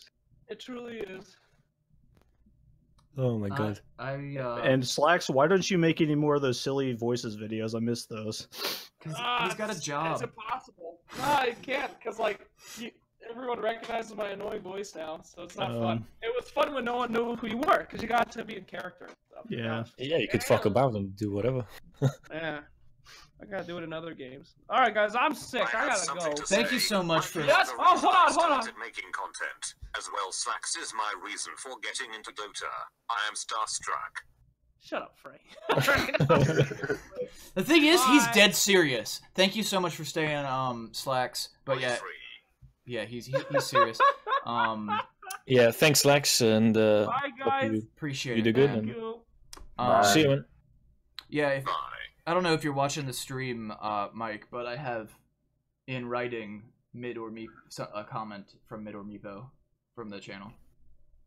Yeah, go on. Rip, sweet prince. You were the reason we started our YouTube channel. Truly an inspiration. I'm sure this isn't the end. Hats off. It is right below your comment on the tribute video to you. So, there it is, in writing from the man himself. Oh. I'm actually, like, I'm sure he's going to be crushed when whatever happened that prevented him from being here today, like whether he was just sleeping or what, I don't know. But I'm sure he's going to be sad that he missed the opportunity to say this to you. And I mean, like there are two people. The other part of this, the other part of this segment is a sort of passing of the torch in a way, because Frey and MidOrMeepo, who's fucking not here, I feel like are the last two real like Dota the people that do what you do. Keeping the memes alive. There's Combo Wakamaka is still kind of alive, but it's always sort of like Is he dead? I'm pretty sure he's been dead. He's like for in a long. coma. Well, I mean, if making one video per year is what qualifies as alive, then yeah, he's alive. So It's better than nothing. Shots fired. It's better than nothing. So I mean, Some good Russian channels, but they're Russian. Frey, I'm gonna like hear your actual voice one day, and it's going to be incredible. Like, but no one's gonna believe me. No, what are you talking about? This is his voice. God fucking damn it. Frey, I'm hearing it.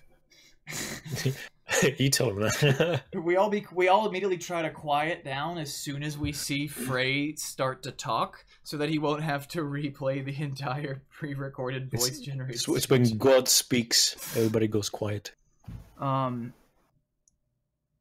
Someone said, or someone asked, I think me, actually, I would like to do it as well. Can I keep the dream of making Dota memes possible?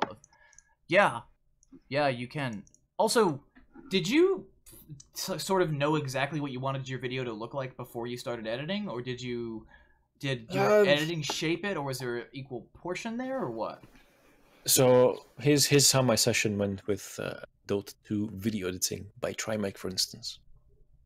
Light up a blunt, smoke that shit up, put some music on, start video editing, and then throughout the night, if something comes out of it the next morning, I carry on with it, I guess.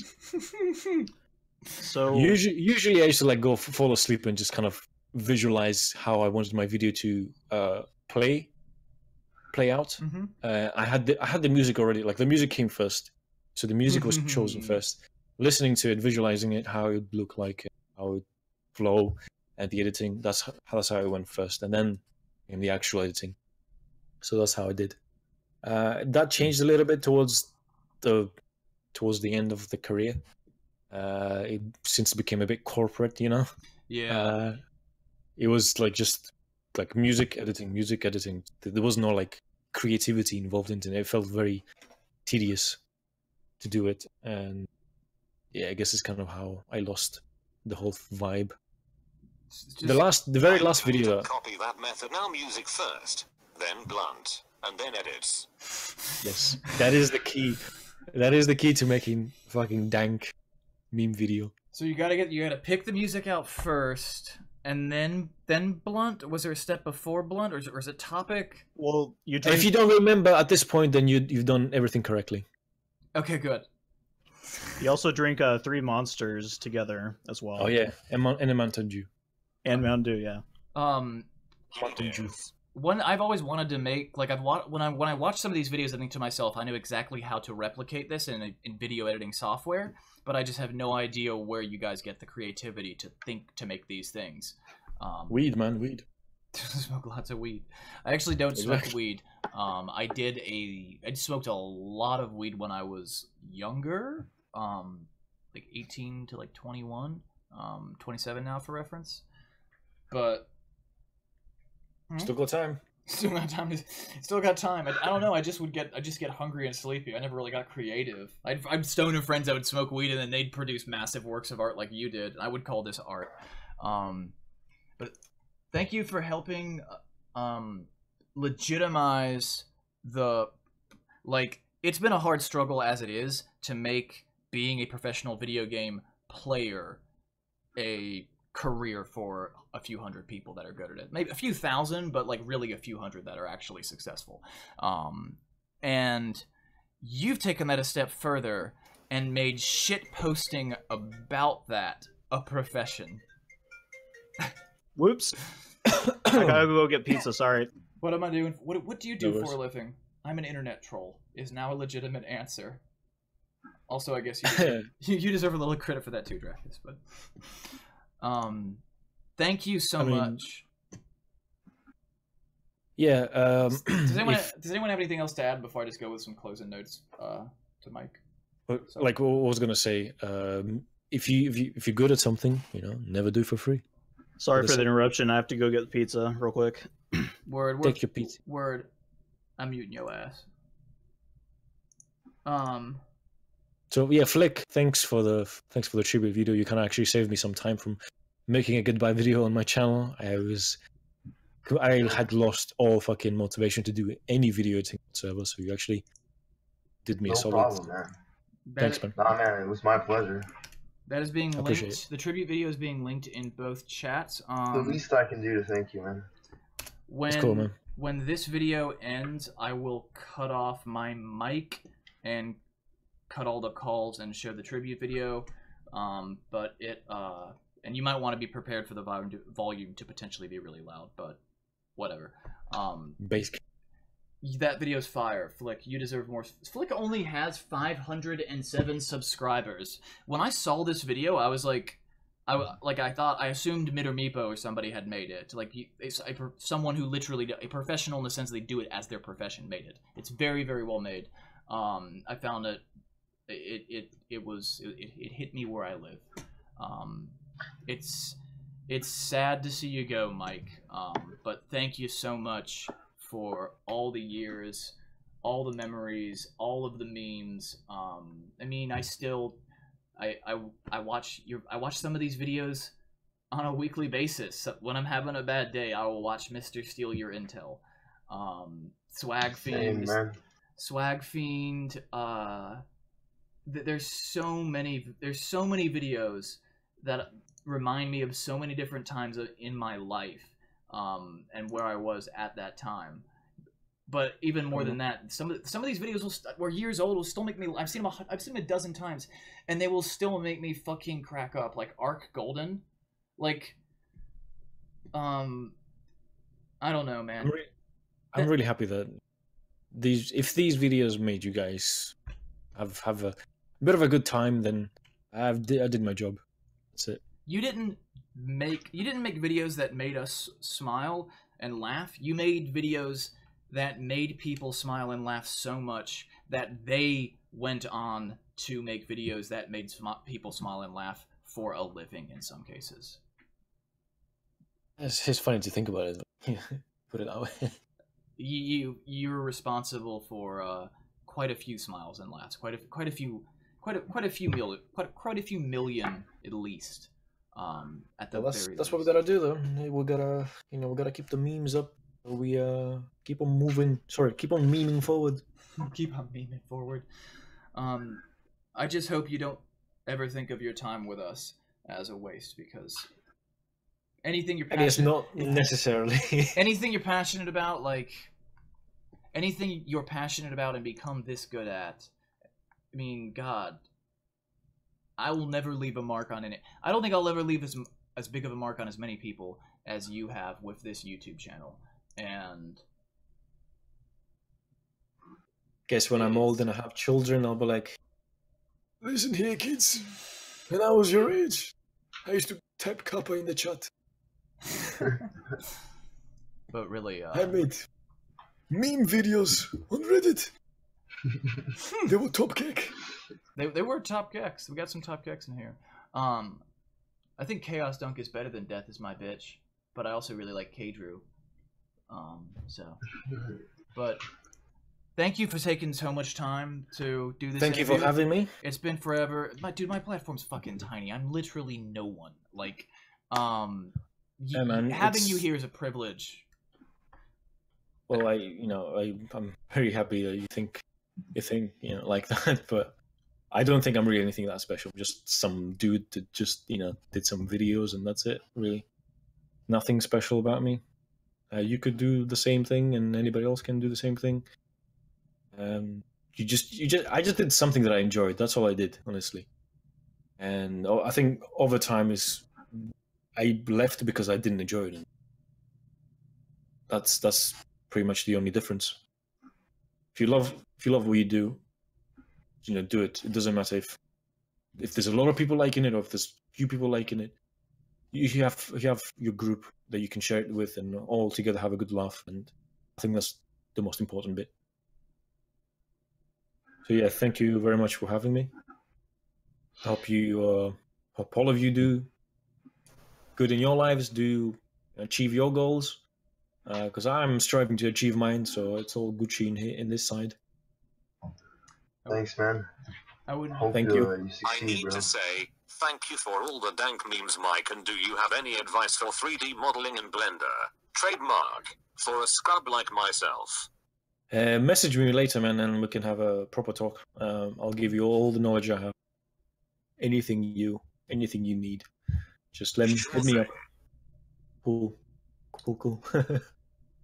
Well, again, thank you, and I hope you're not afraid to pop in once in a while when a meme video pops up on your YouTube feed. I might do, but no promises. As you may know, I only have free time on the weekend. I know, but if you, I don't know, I'm one of those people that check YouTube, like people check the front page of Reddit. Make sure you just promise me you'll stay sub to Frey. Oh yeah, I will. Don't worry, Frey. Frey don't sell out. Frey, you need to do a little more selling out. But thank you again, and Thanks, fam. Love ya. I'm gonna cut. Love ya. I'm gonna cut the call and play the tribute video and sign off. So thank you guys so much for watching. But most of all, thank you, Mike, for everything. Yeah, thank you for having me. Yeah? Great interview.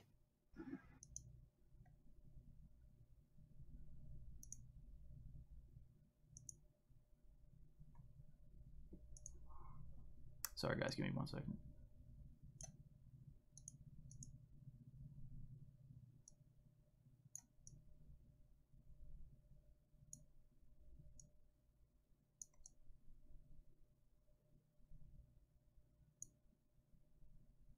I should just... Sorry.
important thing in life will always be the people in this room. Right here. Right now. Salute me, familia. I'm coming home. I'm coming home. Tell the world I'm coming home. I'm coming home. I'm coming home. Tell the world I'm coming.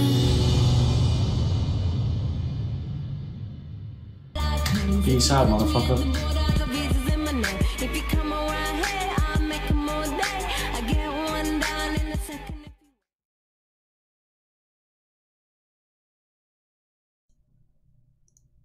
Thanks for everything, Mike. Really.